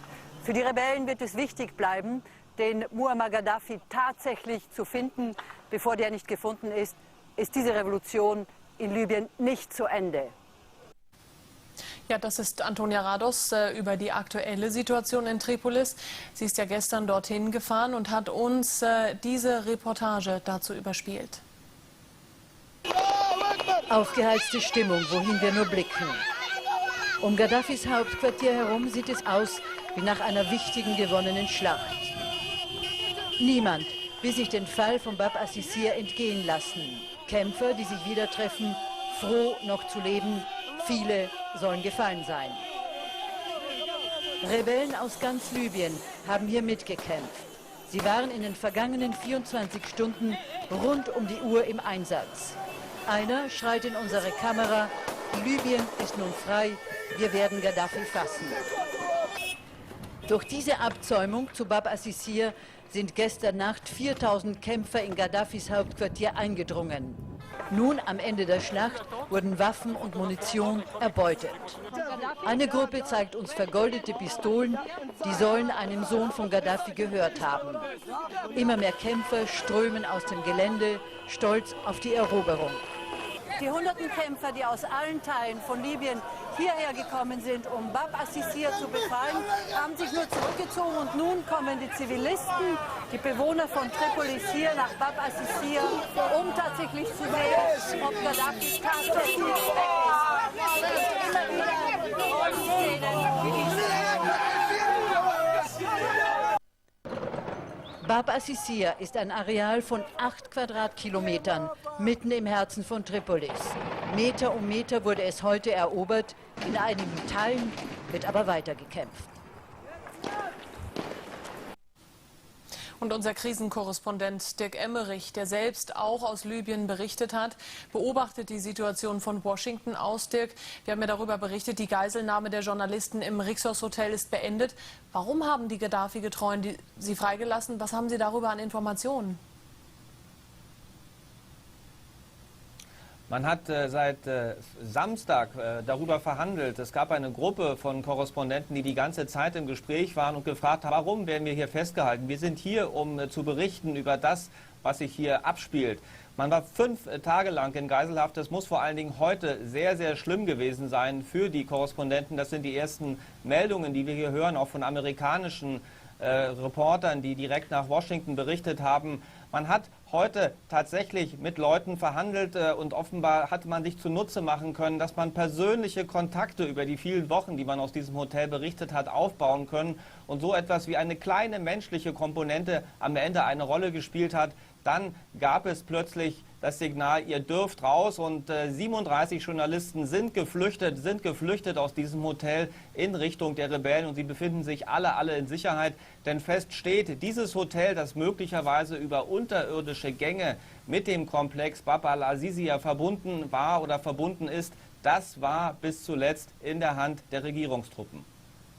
Also die Wachen waren dann anscheinend nachgiebig. Ist das im übertragenen Sinne auch als Rückzug des Diktators zu sehen? Wie lange kann er den Widerstand noch leisten? Das Regime bröckelt ja an allen Stellen. Das haben wir in den letzten Tagen ja mitbekommen. Man muss das wohl so werten, Annette, dass man auch unsicher ist, wie entwickelt sich die Situation weiter, und man am Ende so etwas wie Verständnis hatte für die Situation der Journalisten. Aber es ist doch völlig klar, es wird weiter gekämpft in Tripolis. Wir haben heute Nachmittag davon gehört, dass am Flughafen Raketen eingesetzt worden seien. Es ist nicht ganz klar, von welcher Seite, weil die Rebellen vermuten am Ende, dass sich Gaddafi, der ein Anwesen in der Nähe des Flughafens haben soll, dass er sich möglicherweise dort aufhält, um über den Flughafen zu flüchten. Und eines ist auch klar, solange Gaddafi nicht gefasst ist, werden diese Kämpfe wohl weitergehen. Wenn er aber gefasst wird und wenn er verhaftet wird, dann dürfte dieser letzte Widerstand in Tripolis zusammenbrechen. Und dann haben die Rebellen tatsächlich gesiegt, aber leider eben auch nicht früher. Dirk Emmerich, vielen Dank für diese Einschätzung nach Washington. Und wir bleiben noch in Libyen. Das Land ist reich durch seine Erdölvorkommen, doch von dem Reichtum hat die Bevölkerung nichts abbekommen. Muammar al-Gaddafi hat während seiner Herrschaft die meisten Gelder für sich abgezogen und auf ausländischen Konten gelagert zum Beispiel. Aber er hat auch einen riesigen Goldschatz angehäuft. Libyens ehemaliger Machthaber Muammar al-Gaddafi. Während das Volk unter seiner Tyrannei litt, saß der Despot auf einem riesigen Goldschatz. Gold, das eigentlich dem libyschen Volk gehört. Doch Gaddafi hatte direkten Zugriff auf die Zentralbank. So nutzte der Diktator das Vermögen seiner Landsleute, um gegen sie selbst Krieg zu führen. 144 Tonnen Gold hatte Gaddafi zur freien Verfügung, wert 6,5 Milliarden Dollar. Er konnte es jederzeit über Nachbarstaaten zu Bargeld machen oder direkt gegen Waffen tauschen. Allein mit diesen Reserven hätte er den Krieg gegen den Westen über Monate hinweg finanzieren können. Und das perfide: Je mehr sich die Lage in Libyen zuspitzte, desto reicher wurde Gaddafi. Die Krise lässt den Goldpreis klettern und macht das Gold des Despoten noch wertvoller. Gaddafis Goldschatz aber blieb wohl unangetastet. Der US-Geheimdienst schätzt, dass er über Dutzende Milliarden Dollar in bar verfügt. Geld, mit dem Gaddafi Söldner einkaufte, die das libysche Volk in seinem Würgegriff hielten. Eine halbe Minute lang wackelte gestern Abend von Kanada bis Florida die Erde. Am stärksten betroffen waren die Metropolen Washington und New York. Beben einer solchen Stärke gibt es immer wieder mal an der Westküste der USA. Im Osten sind sie äußerst selten. Viele Amerikaner glaubten deshalb im ersten Moment an einen Anschlag. Aus den USA Carsten Mierke. Lunchtime ist gerade vorüber, da heulen in den Hochhäusern die Sirenen. Hunderttausende Menschen werden evakuiert, in den Supermärkten fallen die Flaschen aus den Regalen, Firetrucks rasen durch die Straßen. Und Officers mit Megafonen scheuchen die Menschen in die Parks. Vor allem die New Yorker kriegen einen Riesenschreck. Der erste Gedanke war 9/11. Was ist hier los? Erdbeben haben wir ja nicht so oft, an sowas denkt man nicht. Alles wackelte und alle begannen zu rennen. 22 Ostküstenstaaten spürten das Beben mit seinem Epizentrum in Mineral, Virginia, 160 Kilometer weg von Washington. Und dort wackelte sogar das Weiße Haus. Passiert ist aber nichts und den urlaubenden Präsidenten überraschte das Beben auf einem Golfplatz weit weg in Maine. Per Telefon erhielt er Entwarnung. Denn überall blieb es bei kleineren Sachschäden, eingefallene Mauern zum Beispiel. Auch ernstere Verletzungen wurden nicht gemeldet. Atomkraftwerke aber bleiben ausgeschaltet. In New York stiegen Hubschrauber auf, um nach Schäden zu suchen. Die George Washington Bridge wird inspiziert, gefunden wird nichts. Aber man konnte sehen, wie sich unten die Menschen vor den Hochhäusern sammeln. Das Mobilfunknetz brach zusammen, aber Gott sei Dank wollten alle nur sagen, mir geht es gut. Sie rauchen, essen und schlafen. Viele ohne Schutzmaske, die Arbeiter in der Reaktorruine. Und das bei einer Strahlung von bis zu 18 Mikrosievert pro Stunde. Zum Vergleich, die durchschnittliche Strahlung in Deutschland beträgt bis zu 0,2 Mikrosievert. Es sind Bilder aus dem havarierten Meiler, heimlich aufgenommen von ihm, Katsuma Obara. Als Arbeiter getarnt verbrachte er 6 Stunden in dem AKW. Ich war bereits geschockt, als ich den Schutzraum betrat, der als erdbebensicher und strahlungsfrei gilt. Bei meinem Geigerzähler ertönte sofort das Alarmsignal. Da wusste ich, die Strahlung hier ist gefährlich hoch. Es sind die Arbeitsbedingungen, die ihn erschrecken. Er spricht von Menschen, die erschöpft in Ohnmacht fallen, Arbeitern, die auf ihn wirken, als wüssten sie nicht, was sie tun. Ich habe viele Arbeiter genau dort gesehen, wo kurz zuvor eine Strahlung von 10 Sievert pro Stunde gemessen wurde. Mir wurde klar, dass TEPCO Informationen bewusst zurückhält. Aber unsere Regierung müsste TEPCO dazu zwingen, wenigstens das zu sagen, was die Sicherheit der Arbeiter und der Menschen draußen betrifft. Die Regierung hatte bis dato immer beteuert, dass sie von TEPCO über alles informiert würde. Doch als wir sie erstmals mit diesen Bildern konfrontieren, räumt der Sprecher Versäumnisse ein. Nun, wir möchten gerne weiter aufmerksam sein, was die Arbeitsbedingungen angeht. Und wenn es da Dinge gibt, wie Sie sie mir gezeigt haben, dann muss die Regierung das wohl ansprechen. Dies ist Katsuma Obaras letztes Bild. Gib nie auf, Fukushima, hat ein Arbeiter an die Wand gesprüht. Folgenschwere Panne. Nach dem ersten Absturz eines Versorgungsraumschiffs hat Russland bis zur Klärung der Unfallursache den Einsatz des Transportmittels gestoppt. Der unbemannte Frachter war auf dem Weg zur internationalen Raumstation. Nach dem Aus für die amerikanischen Space Shuttles sind die Soyuz-Raketen derzeit die einzige Möglichkeit, Nachschub und Astronauten zur ISS zu befördern. The Progress spacecraft lifted off smoothly enough from the Baikonur Cosmodrome in Kazakhstan this afternoon. But as the rocket disappeared from view, the propulsion system stalled and it fell back to Earth. The cargo ship was carrying several tons of supplies to the International Space Station. But there won't be any immediate problem for the astronauts on board, according to NASA. We're in a good position logistically to withstand this loss of supplies that are going to come to ISS. And in fact, I would tell you we can go several months without a resupply vehicle if that becomes necessary. The unmanned rocket used to resupply the space station is similar to the one here, which flies astronauts into space. So until investigators find out what went wrong, there'll be no more launches. But the crew won't be trapped. They can get back to Earth on Soyuz capsules already docked. Its voyage at an end. The scrapping, though, of the shuttle program in July means that there's now no backup plan. What it does draw attention to is perhaps how vulnerable the International Space Station project is without the shuttle, because should anything more serious go wrong, then you need a vehicle as large as the space shuttle to do a spacewalk from, to repair the space station so you can recolonize it. And without that kind of capability, which we just don't have now, you might end up losing the space station altogether. Hurricane Irene monitored this evening by the crew of the International Space Station.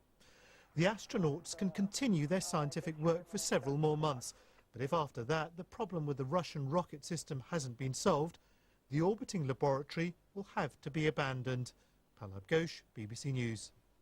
Rückschlag für die russische Raumfahrt. Ein unbemannter Raumtransporter ist kurz nach dem Start vom Kurs abgekommen und auf die Erde gestürzt. An der Grenze zur Mongolei und China wurden Trümmerteile gefunden. Das Frachtraumschiff sollte Nachschub zur internationalen Raumstation ISS bringen. Knapp 6 Minuten nach dem Start in Baikonur in Kasachstan stellten die Techniker einen Druckabfall im Treibstofftank fest.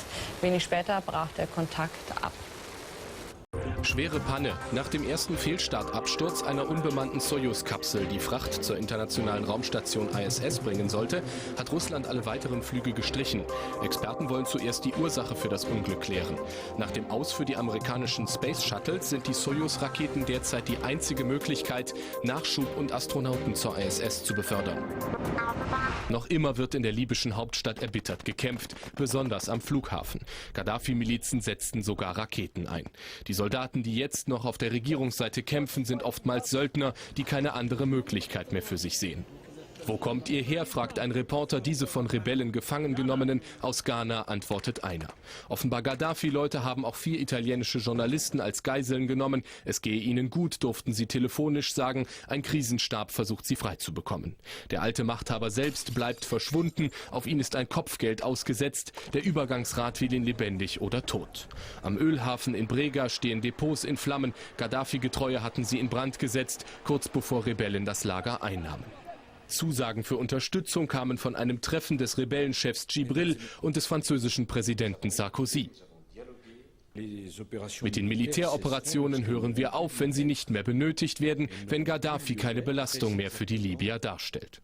Außerdem soll es am 1. September eine Libyen-Aufbaukonferenz des Westens in Paris geben. This is World One live from London. Our top story as fighting continues in parts of Tripoli. Libyan rebels say there is a $1.4 million reward for the capture or killing of Colonel Gaddafi. Later today, the UN Security Council is expected to vote on whether to unfreeze around $1 billion worth of Libyan government assets to hand as funds to the Libyan opposition. For correspondents used to reporting the story, becoming the story usually means having a harrowing experience. More than 30 international journalists were freed from Tripoli's Rixos Hotel on Wednesday. They were held there for at least 5 days by Gaddafi loyalist gunmen. Now, among them was our own CNN's Matthew Chance, who says the ordeal was an absolute nightmare. Chance explained all that to CNN's Anderson Cooper, and it's hard to pinpoint just what the worst moment was.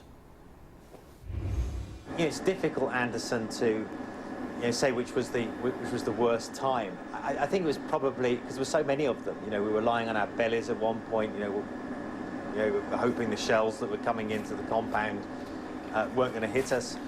There were snipers firing into the hotel at various points during the 5 days that we were kept there against our will. But I think that the worst time was when we realised quite early on in the situation we found ourselves in that we'd lost control of the situation, that all these scenarios started playing out in our heads. We started getting paranoid that we could be used as human shields if Gaddafi's remnants of his army decided to use the hotel to make their last stand. Maybe we were going to be taken prisoner properly. Maybe we were going to be executed. We didn't know. All these things were ticking through our heads, and it's when we realised that this could end really badly for us. And when that sank into us, I think that was a sort of turning point, and it was early on in this situation. And from then we were kind of really focused on working out solutions, working out answers to various scenarios, what we would do if such and such happened. And it was a very traumatic time throughout that period. But it's difficult to pinpoint one exact moment which was the worst. Now, there's an evacuation order in effect for tourists who have been visiting popular coastal areas along the coastline of North Carolina in the United States. Hurricane Irene is on the way. The storm pounded the Bahamas Wednesday, blowing homes off their foundations. We understand from our Jim Spellman, who's down in Nassau, the Bahamas, a couple of settlements may have been completely wiped away. Irene is expected to strengthen now to a Category 4 storm on Thursday, and it will reach the U.S. coastline on Saturday. Hurricane wird stärker. Der Karibik-Wirbelsturm Irene, der auf die Ostküste der USA zurast, hat an Wucht zugenommen und ist in die dritthöchste Kategorie eingestuft worden. In diesen Stunden zieht Irene mit Windgeschwindigkeiten von bis zu 185 Stundenkilometern über die Bahamas hinweg. Experten befürchten, dass sich der Sturm dort sogar noch verstärken könnte. Schon am Wochenende soll er dann auf Florida treffen. The United States is bracing itself for the onslaught of Hurricane Irene. It's already sweeping over the Bahamas, causing property damage and knocking down trees as it passes over the island chain with winds of almost 200 kilometres an hour. Let's get the very latest from the BBC's Peter Gibbs. He's, of course, with the BBC's Weather Centre, and he joins us now. Peter. Thanks, Tim. Well, Hurricane Irene, actually the first of this season. It's the 9th named storm, but it's very unusual to go this far into the season before we get our first hurricane, but it's certainly now there, as they know, across northern parts of the Caribbean. Now, Irene's going to move towards the northwest over the next couple of days. As we've heard, the east coast of the States is certainly in its sights. Massive, great storm. You can see the huge size of it, hundreds of kilometres across. Just about make out the eye in the centre, although it has become a little more ragged over the last 12 hours or so. The latest report from the Hurricane Hunter aircraft that fly into the centre of the storm suggests it was perhaps going through what's called an eye wall replacement cycle, which tends to weaken it, but only temporarily. It's going back over the very warm waters out to the east coast of the USA. It's going to work its way northwards. A Category 3 storm at the moment. Might just briefly go up to Category 4 before it gets close to the east coast of the States. Current track, though, takes it just very close to Cape Hatteras, so it's still touch and go whether it will actually make landfall. Even if it doesn't, it's going to be close enough to produce some very heavy rain on the coast of the USA, which has seen some record rainfall already during August. So everyone alert down that east coast. We'll see how it develops over the next couple of days, but it looks like late Friday into Saturday is when it'll be making its closest approach. Peter, you say the start of the hurricane season, but many more forecast? There's another storm just developed, actually, Tim, out in the eastern part of the Atlantic, just off the African coast.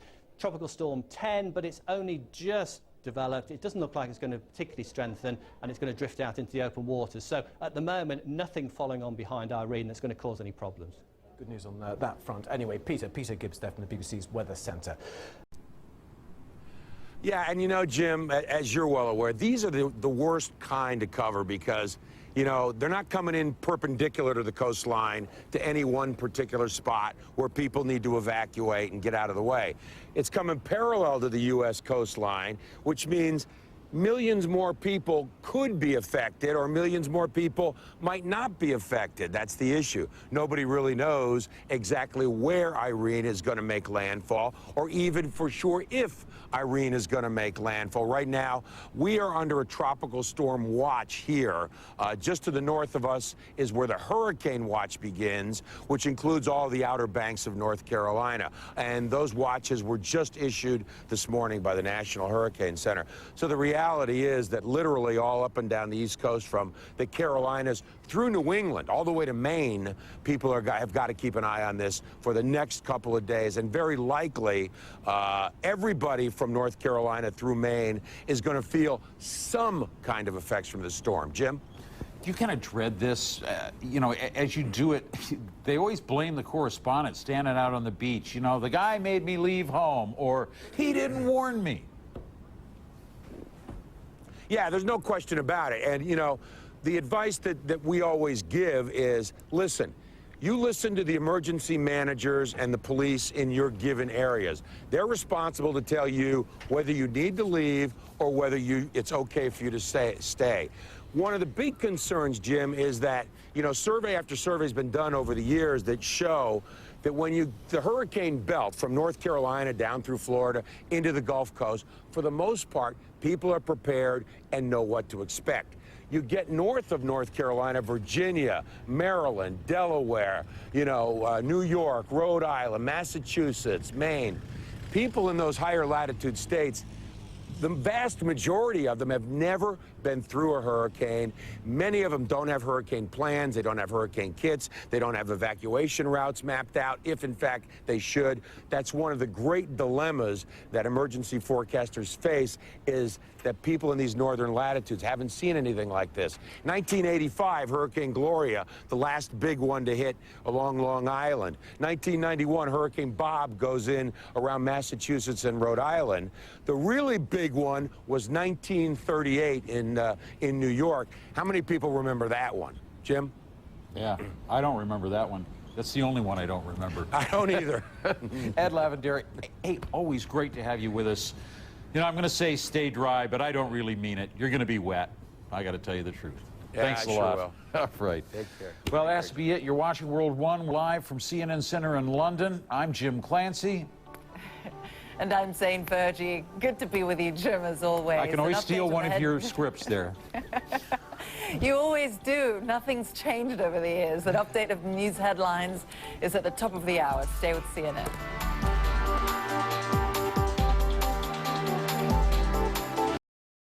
Here's the wind has really been picking up over the last couple hours, and now it's been met by rain.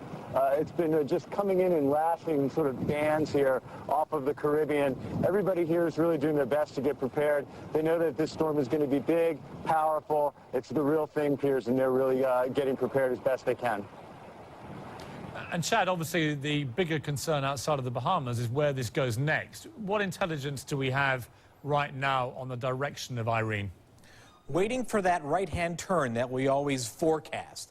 And if it doesn't turn to the right in time, could even make a little bit of a run at Florida, or even, for that matter, I would say the Carolinas. The problem is going to be when it goes past North Carolina and makes a run at the northeast. This could literally make a run into Long Island, maybe even toward Boston. Could you imagine an 85-mile-per-hour storm in Boston or on Long Island? Or a little bit of a turn to the left, and this thing goes all the way into New York City. 85 miles per hour in the city of New York, that would be an ugly, ugly weekend. Piers? And Chad, obviously I'm not a native of these parts, so how unusual is it that the East Coast would be threatened with a hurricane of this magnitude? We get one about every 3 years. We've been in a drought. Honestly, people probably are not ready for this because it's been such a hurricane drought over the past 5 years. And the biggest hurricanes we've had have all been in the Gulf of Mexico. You know, Katrina and Rita and Ike. But this could be a Category 2 hurricane, 100 miles per hour, right over, I would say, Providence, Rhode Island. That's the potential. That's the middle. The last time that happened, Pierce, was 1991 with Bob. Wow. And go back to you, Jim, and when you're in the eye of these things, as you are right now, what is the best advice, do you think, for people who live in a place that's being hit by a hurricane? What should they really be doing? Well, you know, like Chad mentioned, that when there's a hurricane drought, I think people can become complacent and ignore what people say. But the main thing you can do is just get the heck away from it. And that's what most of the tourists here in the Bahamas have done. The cruise ships all pulled out overnight last night. The airport closed a few hours ago. Tourists were on every flight they could to get out of here. So that's the best thing you can do. Now, here in the Bahamas, this island, New Providence, is only about 20 miles long. There's just nowhere to go to outrun this storm. So the people here, they're battening down the hatches. They have storm shutters, plywood. They get food and water in and ride it out. That's about all they can do here. But I would highly recommend anybody to listen to what authorities do. Don't try to ride it out if you have any kind of option. Well, thanks, Jim. And obviously, Bahamas is a beautiful place and lovely people there. Our thoughts are with them and hope it all goes okay for them. Thanks to you and Chad. You're welcome. Before the storm actually gets there, it's got to pass through parts of the Caribbean still. The Bahamas getting pounded at this hour with this very powerful Category 3 storm. We're monitoring the storm very, very closely. You can see it right over here, Christy. It has been raking through this region in the overnight hours with maximum sustained winds close to 185 kilometers per hour. Near the center, they're gusting to more than 200 kilometers per hour. It is a huge monster storm that continues to make its way through the region. We have a reporter on the ground. Jim Spellman is joining us. You can see him there blowing around in the wind from Nassau in the Bahamas. Jim, what's the latest? It's been blowing like this for the last few hours, but just in the last maybe 90 minutes, it's really picked up a lot. We think we might be hitting about the peak here in Nassau. Driving winds and this rain, it stings when it hits you, and you can see the sea just blowing up over the seawall here. A lot of the low-lying coastal roads are taking on a lot of water. But fortunately, so far, we haven't seen any wide-scale damage here. A lot of these buildings really are built to withstand tropical weather on a regular basis. So the tourist hotels that a lot of people may have visited, they all seem to be okay at this point. The bigger question is the Bahamians who live here in more modest homes, there's simply nowhere to go for them to try to get out of the way of this storm. All the tourists have left. They have to remain in more modest homes, getting pounded by this for hours. So we're hoping that they're going to be okay. Police and local officials aren't even really able to do an assessment like that until these winds die down a lot. This is just a preview of what's coming towards the eastern coast of the United States in just a couple days, Mark. Yeah, really amazing images there when we see what's going on behind you with the wind whipping up the waves. We want you to go ahead and stay safe, and we will continue to check on you as this story continues to progress. You know, the NASA, thank you, that was Jim Spellman reporting live from NASA in the Bahamas. Now, the storm is actually, Christy, the center is about 120 kilometers away from where he is right now, but they did have a wind gust earlier today of 160 kilometers per hour. And because the storm is already so close to the U.S.-based radar is starting to pick up this weather system already coming in through the Bahamas, those outer bands starting to approach parts of South Florida and the northern Bahamas already. It will continue to deteriorate the weather here as the storm approaches. The track taking it, as you mentioned earlier, parallel to the eastern seaboard here, far away enough from Florida and Georgia that it's not going to have a direct impact, but high surface expected, beach erosion, and of course some of those outer bands could also be affecting this region. The concern will be in areas farther to the north here where the storm will be having more of a direct impact. I show you that satellite. The storm, when you measure just the tropical storm force winds, you go about maybe what, some 800 kilometers, some 400 kilometers to either side, and that's very significant. That's kind of what they had to deal with in the Dominican Republic earlier before it hit the Bahamas. They got a lashing out of this storm. They did see some very heavy rain and severe flooding. The rain will continue over the Bahamas through the rest of the day today as that storm slowly continues to churn northward, and of course, they're getting ready. Those hurricane warnings already in place in parts, hurricane watches, I should say, already in place in parts of the U.S. Back to you. That's right, including North Carolina. Mari Ramos joining us live there. Thank you very much indeed. Hier ist das erste deutsche Fernsehen mit der Tagesschau.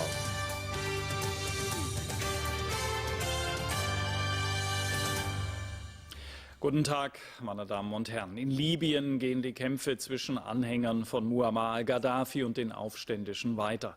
Deren Führung sucht inzwischen im Ausland Unterstützung für den Wiederaufbau. Italien will dafür rund 350 Millionen Euro an eingefrorenem Vermögen der Gaddafi-Regierung freigeben.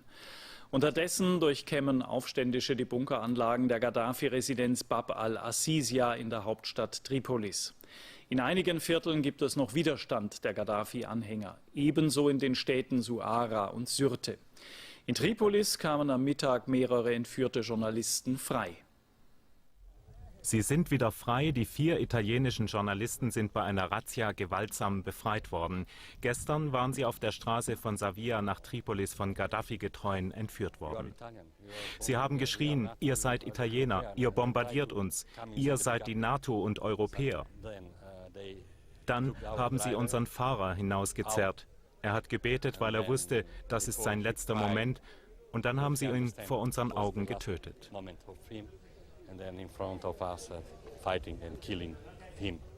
In Libyen wird zurzeit zwar weiter gekämpft, allerdings haben die Kämpfe zumindest in Tripolis nachgelassen. 2 Tage nach der Erstürmung der Residenz des Diktators Gaddafi durchkämmen die Rebellen nun das Anwesen. Doch Gaddafi bleibt verschwunden. In dem Gebäude stoßen die Rebellen auf Waffen und Munition von Gaddafis Armee und sie haben nun auch Zugang zur Bunkeranlage des Diktators sowie zu diesem Regierungsbunker in Amaltega. Das Tunnelsystem in Tripolis soll weit verzweigt sein. Die unterirdischen Gänge sollen bis zu 30 Kilometer weit aus der Hauptstadt hinausreichen. In dem System gibt es auch klimatisierte Schlafräume. Die schwersten Kampfhandlungen in der Hauptstadt haben am Flughafen stattgefunden. Gaddafi-Kämpfer versuchten, die Kontrolle über den Flughafen zurückzuerlangen. Das gelang nicht, ein Flugzeug wurde dabei zerstört. Kämpfe gibt es auch in 2 kleinen Städten im Nordwesten Libyens sowie in Suwara. Doch die Aufständischen glauben, dass ihr Sieg nur noch eine Frage der Zeit ist. Für Journalisten wird die Arbeit in Libyen immer gefährlicher. Unser Korrespondent Jörg Armbruster wurde in Tripolis gerade erst beschossen. Jetzt ist er uns aus der Deckung zugeschaltet. Was ist da passiert, Herr Armbruster? Das war ungefähr vor einer Dreiviertelstunde, als plötzlich Scharfschützen gezielt das Hotel, vor allen Dingen auch diese Terrasse, von wo wir unsere Live-Übertragung machen, beschossen haben. Ich bin nicht ganz sicher, ob sie wirklich auf uns Journalisten angelegt haben oder uns nur einen Schrecken einjagen wollten, denn es rieselten richtige Brocken von Mauerresten herunter auf uns. Man kann auch die Einschusslöcher sehen, auch beim Haupteingang. Der Haupteingang wurde von Scharfschützen beschossen. Das Hotel ist bewacht von Rebellenkämpfern, die haben dann sofort zurückgeschossen. Und seit einer Viertelstunde ungefähr ist es hier wieder ruhig geworden. Aber ich habe mich in diese ungewöhnliche Position begeben, weil ich nicht unbedingt ein Ziel abgeben will, denn von den Hochhäusern hinter mir sind haben unter anderem die Scharfschützen geschossen. Können Sie einschätzen, wie heftig die Kämpfe im restlichen Tripolis sind? Ich glaube, sie sind nach wie vor sehr heftig. Bab el-Assissia, da waren wir heute. Das ist relativ ruhig, wenn man hier überhaupt von Ruhe sprechen kann. Vielleicht 80%, 70% der Stadt ist befriedet. Aber wie der Bericht schon sagte, am Flugplatz wird gekämpft und in einigen Stadtteilen nach wie vor. Es gibt immer noch Widerstandsnester, die sich plötzlich bemerkbar machen, die plötzlich anfangen zu schießen. Ich glaube, damit müssen wir noch einige Tage leben. Und das war aus Tripolis Jörg Armbruster. Herzlichen Dank. In Libyen jagen die Rebellen weiter den untergetauchten Staatschef Muammar Gaddafi. Meldungen, wonach sie ihn bereits in einem Apartmentkomplex der Hauptstadt Tripolis eingekreist haben, wurden aber bisher nicht bestätigt. In einer neuen Audiobotschaft, die über einen Gaddafi-treuen Sender ausgestrahlt wurde, ruft der Diktator seine Anhänger zum Kampf und zum Marsch auf Tripolis auf. In den Anwesen des Gaddafi-Clans stoßen die Rebellen derweil auf Luxus. Burkhard Wennemann mit den Bildern. Die Kämpfe in Tripolis gehen unvermindert weiter, auch um einen Gebäudekomplex, in dem die Rebellen Gaddafi vermuten. Doch der ist immer noch nicht gefasst. Stattdessen ruft er in einer neuen Audiobotschaft auch Frauen und Kinder zum Kampf gegen die, so wörtlich, Ratten und Kreuzfahrer auf. Zuvor hatten die Rebellen auf der Suche nach ihm die gigantische Tunnel- und Bunkeranlage unterhalb seines Hauptquartiers durchkämmt. Hier gibt es Fitnessräume, ein Schwimmbad, klimatisierte Schlafräume und sogar einen Operationssaal. Die Rebellen finden auch eine Telefonzentrale, Büros und jede Menge Lebensmittel. Die unterirdischen Gänge reichen bis zu 30 Kilometer aus der Hauptstadt Tripolis heraus. Gaddafi ist hier sogar mit seinem Fahrzeug gefahren. Die Rebellen können nicht alles filmen, zu groß ist das Gelände. Außerdem haben sie Angst, dass Gaddafi-treue Soldaten ihnen in dem unübersichtlichen Labyrinth von Gängen, Kurven und Räumen auflauern. Bei der Jagd auf den geflohenen Diktator hilft offenbar auch eine britische Spezialeinheit, die sich als Einheimische verkleidet. Wir nehmen grundsätzlich nie zu den Operationen unserer Spezialkräfte Stellung, aus Sicherheitsgründen. Was ich aber bestätigen kann, ist, dass die NATO-Geheimdienstinformationen an den Nationalen Übergangsrat weitergibt, um ihm zu helfen, Gaddafi und andere Getreue des Regimes zu finden. Auf der Suche nach Gaddafis Söhnen und seiner Tochter stürmten die Rebellen auch die prunkvollen Villen des Clans. Ein Kämpfer filmt mit seinem Handy den Wellnessbereich von Gaddafis einziger Tochter Aisha. Vom großzügigen Whirlpool aus konnte sie auf einem großen Flatscreen fernsehen. Im Nebenraum steht ein professioneller Billardtisch.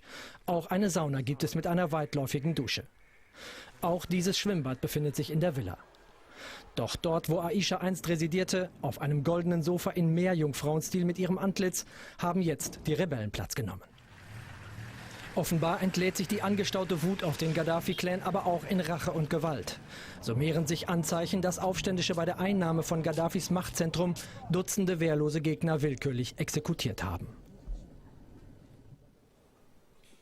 Ja, wir wollen eigentlich live nach Tripolis schalten zu unserer Korrespondentin Antonia Rados. Ich bin mir nicht sicher, ob wir die Bilder tatsächlich jetzt hier bekommen. Scheint nicht so zu sein. Deswegen scheint sie doch tatsächlich, ich muss entschuldigen, dass wir da so ein bisschen hin und her schwimmen hier, aber möglicherweise hört Antonia Rados mich doch. Ich sehe ein Bild, das Sie jetzt natürlich nicht sehen, auf dem ich Antonia Rados auch kurz erkenne, aber das ist im Moment jetzt verloren gegangen. Jetzt kommt es doch. Antonia, wie glaubhaft sind denn die Aussagen der Rebellen, man wisse, wo Gaddafi sich versteckt habe? Einheiten der Rebellen haben heute den ganzen Tag über systematisch nach Gaddafi und seiner Familie gesucht, vor allem in einem Viertel Abu Salim, wo er sich verstecken soll, haben wir von einem Kommandanten gehört, der mit Hundertschaften von Rebellen dorthin gegangen ist. Das ist ein Viertel, wo relativ arme Leute leben, aber doch sehr treue von Gaddafi. Der Kommandant sagte uns, dass man diesem Viertel in den vergangenen 24 Stunden ein Ultimatum gegeben hat und gesagt hat, es müsse sich endlich ergeben. Offenbar ist das als Ultimatum um 3 Uhr Nachmittag Ortszeit, also vor 4 Stunden abgelaufen.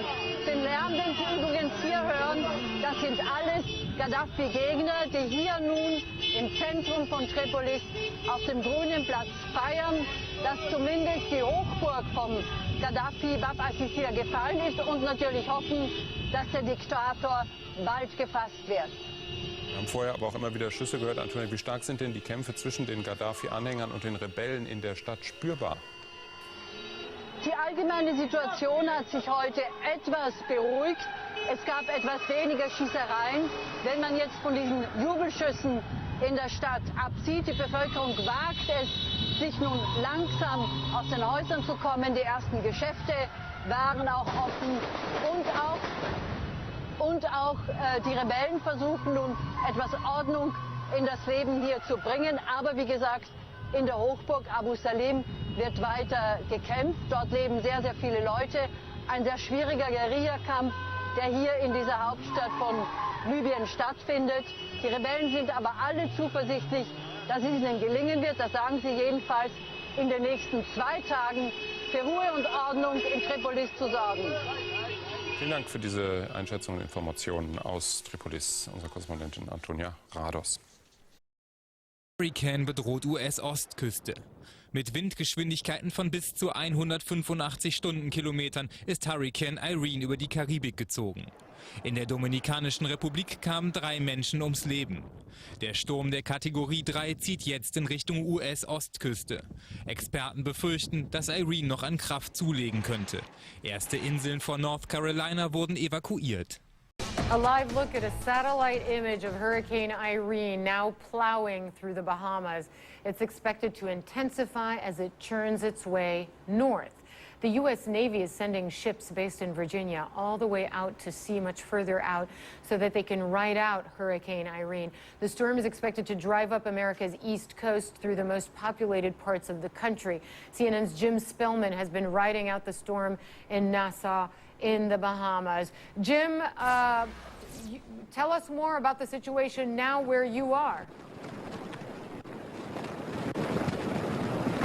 Hi, Hala. For about 14 hours, there were just punishing winds and stinging rain. Right now, it's starting to die down just in the last hour or so. Remarkably, here in Nassau, very, very little damage at all. Here, it's amazing that the preparations have worked. Buildings are built to withstand this sort of thing. In the smaller Bahamian islands, in the southern part of the island chain, they haven't made out so well. We're hearing reports of complete devastation in some of the smaller communities and even some of the large islands, Cat Island and Eleuthera, that are both popular tourist islands, have seen a lot of damage. They're still trying to get assessments of that. Cell phone service is down there, so they're still having trouble doing that. They definitely are considering themselves lucky here in Nassau that this thing stayed just far enough out that they probably only experienced tropical storm conditions here and not the punishing Category 3 hurricane that they could have. Huh? All right, Jim Spellman live in the Bahamas there with the latest on the storm, but it is heading north. So to all our international travelers, if you're headed to this part of the world, it might be a sort of rainy and windy few days. Thank you, Jim. I'll be right back with your headlines. Herzlich willkommen zu Nano. Nach dem Absturz einer unbemannten Versorgungsrakete gestern Abend hat Russland alle weiteren Soyuz-Einsätze abgesagt. Die Rakete sollte eigentlich zu einem Routineflug aufbrechen, um der Besatzung der Raumstation ISS unter anderem Treibstoff und Lebensmittel zu bringen. Doch in die vorgesehene Umlaufbahn hat es die Versorgungskapsel Progress nicht mehr geschafft. Die Rakete ist im sibirischen Altaigebirge abgestürzt. Das war der erste Fehlstart einer Sojus-Rakete seit 1978. Und jetzt steckt die internationale Raumfahrt in einer Krise, denn die russischen Sojus-Raketen sind derzeit die wichtigsten Transportmittel zur internationalen Raumstation. Kurz nach dem Start der Sojus-Rakete vom Weltraumbahnhof Baikonur kam es zum Notfall. Vermutlich führten Probleme mit dem Triebwerk zum Absturz des unbemannten Raumschiffes. Die genaue Unfallursache soll in den nächsten Wochen geklärt werden. Die Sojus ist seit Jahrzehnten das Taxi ins All. Sie startet regelmäßig mit Astronauten zur ISS, versorgt sie mit Lebensmitteln und bringt Versuchscontainer für wissenschaftliche Experimente und Reparaturmaterial zur Raumstation. Die NASA hat ihr Shuttle-Programm im Sommer nach rund 30 Jahren eingestellt. Seitdem sind die Amerikaner auf die Flüge der Russen angewiesen. Für den Betrieb auf der ISS sind sie aber nach wie vor unverzichtbar. Nach meinem Verständnis ist die internationale Raumstation ein Projekt, das immer noch von den USA geleitet wird. Unsere Führungsrolle wird sich aber verändern. Wir haben immer noch den Platz in der Erdumlaufbahn, wo alle hinwollen. Die exklusiven Chauffeurdienste lassen sich die Russen teuer bezahlen. 30 Millionen US-Dollar kostet der Flug mit der Sojus-Kapsel. Ohne die Russen läuft im All im Moment nichts. Doch Japaner und Europäer arbeiten an Alternativen. In Bremen wurde ein Großteil des europäischen Weltraumfrachters ATV gebaut. Er soll in Zukunft eine der wichtigsten Versorgungseinheiten der ISS werden. Es gibt Pläne, das ATV bis 2020 zu einem bemannten Raumschiff weiterzuentwickeln. Vorerst aber bleibt für Astronauten die Sojus der einzige Shuttle zur ISS. Von russischer Seite heißt es, die Versorgung der Astronauten muss nun rationiert werden. Die NASA behauptet das Gegenteil. Es seien noch genügend Vorräte in der Raumstation. Ja, genaue Informationen, wie es auf der ISS jetzt weitergeht, soll es in den nächsten Tagen geben. Sicher ist, dass die Sojus-Raketen erst dann wieder starten werden, wenn die Unglücksursache geklärt und natürlich auch behoben ist. Und das heißt, dass sich nun wohl auch der für Ende Oktober geplante Start eines Satelliten für das neue europäische Navigationssystem Galileo bis auf Weiteres verschiebt.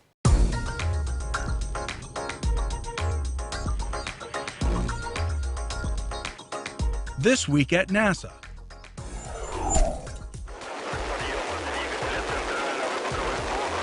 The Progress 44 spacecraft, seen here launching from Kazakhstan for the International Space Station, failed to reach orbit after the vehicle commanded itself to shut down an engine almost 6 minutes into flight.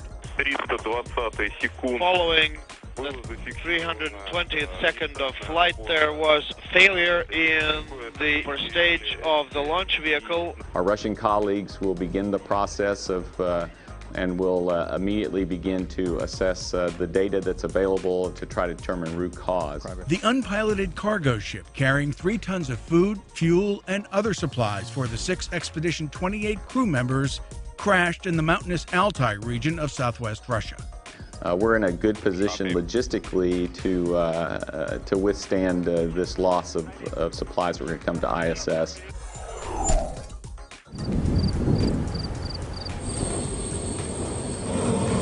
The arrival of this Antonov cargo carrier at the Wallops Flight Facility in Virginia signals another milestone for NASA's partnership with industry to resupply the International Space Station. It brought to Wallops the Cygnus spacecraft's Pressurized Cargo Module, or PCM. Over the next few months, the PCM will be integrated with the Cygnus service module that includes the spacecraft's avionics, propulsion, and power systems. Designed by the Orbital Sciences Corporation to carry cargo and supplies to the ISS, the Cygnus spacecraft is scheduled for a demonstration flight early next year. A lot of work is going on, the final preparations. With the launch of NASA's Gravity Recovery and Interior Laboratory spacecraft drawing closer, GRAIL scientists held a pre-launch briefing to discuss their mission. Trying to understand how the moon formed and how it evolved over its history is one of the things we're trying to address with the GRAIL mission. GRAIL will fly twin spacecraft in tandem orbits around the moon for several months to measure its gravity field in exceptional detail. GRAIL is expected to answer persistent questions about the makeup of the moon's interior and thereby help scientists better understand how Earth and other rocky planets in our solar system form. I am predicting that we're going to find something, and I don't know what it is, that is really, really going to surprise us and turn our understanding of how the moon and other terrestrial planets formed on its ear. GRAIL is scheduled to launch the morning of September 8th from the Cape Canaveral Air Force Station in Florida. This storm is stretching from Cuba to the Carolinas, and that is one scary big storm.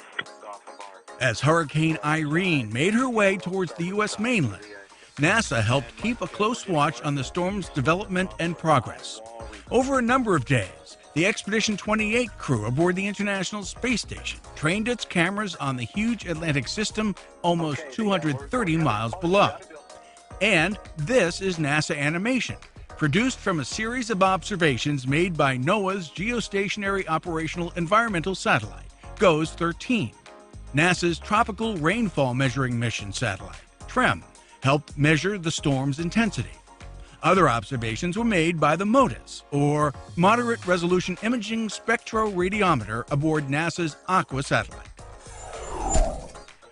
For the first time, NASA-funded researchers have created a complete map showing the speed and direction of ice flows throughout Antarctica. This animation demonstrates how ice is naturally transported from the continent's deep interior to its coast. The red and purple areas represent the fastest flowing ice. The map was created using integrated radar observations from a consortium of international satellites. The map gives scientists not only a better understanding of how ice sheets flow, but also how the ice might react to climate change and affect future sea levels. I'd like Shannon Walker to join me up here. Astronaut Shannon Walker returned her key to the city of Houston after flying it aboard Expedition 2425. I wanted to return these to the city and to say thank you very much for letting me fly these, and I'm very proud to be a Houstonian. The first native Houstonian in space, Walker served as flight engineer for more than 5 months on the International Space Station, launching on Soyuz TMA-19 spacecraft in June 2010 and returning to Earth on November 25th. And now, centerpieces. For the past 3 years, the team we recognize today have worked diligently behind the scenes to pull off the impossible. A ceremony marked the official transfer of the former Mississippi Army ammunition plant facilities to the Stennis Space Center, positioning the site for years of major expansion. So we've come a long way since 1974 in our understanding of the ongoing operations of the federal city and inherited a great treasure of assets from those who've preceded us. Stennis is a unique federal city, home to more than 30 federal, state, academic, and private organizations and numerous technology-based companies. The federal city model allows these resident agencies to share the cost of owning and operating the center, making it more cost-effective for each entity to accomplish its independent mission. With acquisition of the 1.6 million square feet of facility space, NASA increases the total facility space at Stennis by about 33%. I go to deputies meetings where we talk about and set policies for interagency cooperation, but you make it happen. This is where it happens, and my colleagues and I on the stage just couldn't be more proud. 5-time Grammy Award-winning Christian recording artist Stephen Curtis Chapman was at the Johnson Space Center recently and had the opportunity to speak with International Space Station Expedition 28 crew members Mike Fossum and Ron Guerin from the Mission Control Center. This is Stephen Curtis Chapman. How's it going, guys? Greetings. You've got Mike here and Ron. It's really great to talk to you. I've had a lot of crazy experiences in my life, but first time to talk to a couple of brothers in space. Your music's flying with us, and you're just a real blessing to us. And it's great that you're able to join and see a little bit of NASA behind the scenes. And it's an honor to talk to you. Thank you, guys. When we release a new album, we call it launching an album, which after seeing this, I think we might need to change that name because it pales by comparison.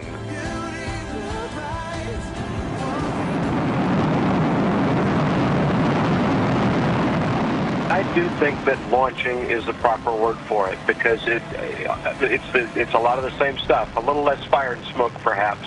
For us, a launch is a new beginning to a new chapter, for us in our mission, as it is for you when you launch a new album and you send it off with a prayer and a wave, and off it goes. It takes on a life of its own. Bless you. Thank you so much, guys. And that's This Week at NASA. For more on these and other stories, log on to www.nasa.gov.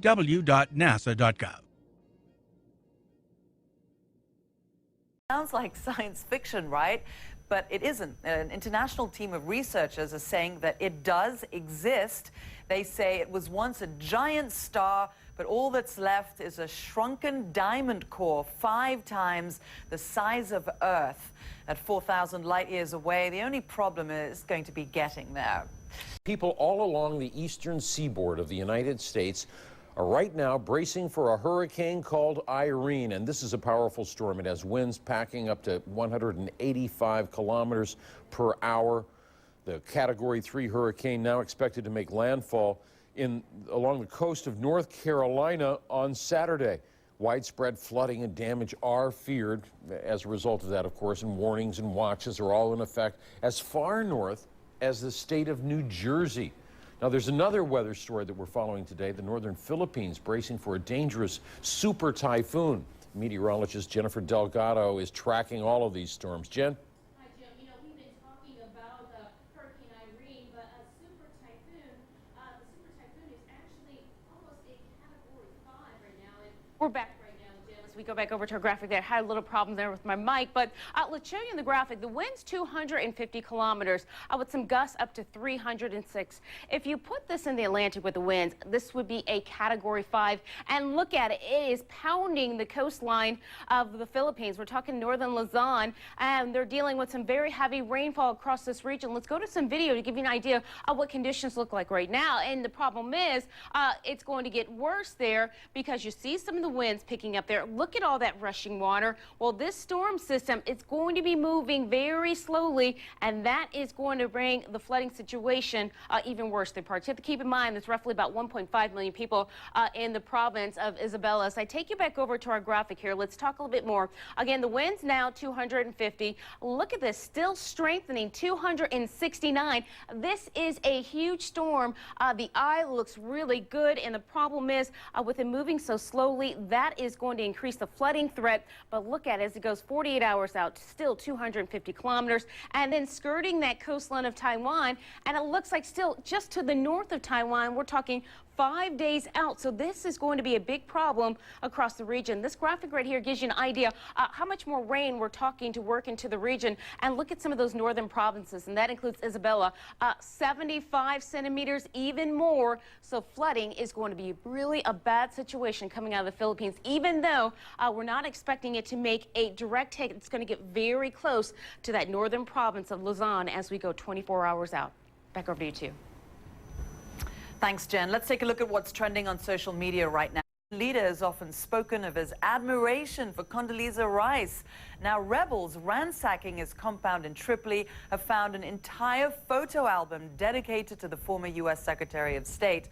Well, perhaps the news shouldn't surprise us. In a TV interview back in 2007, Gaddafi referred to her as Lisa, Lisa, Lisa, my darling black African woman. Nevertheless, the find has given people something to talk about. You're watching World One live from CNN Center and CNN London. I'm Zane Vergie with my darling Jim Clancy. All right, thanks, Zane. Great to be here. I'm Jim Clancy. Hey, there's more coverage of the battle for Tripoli coming up straight ahead. Stay with Zane and I.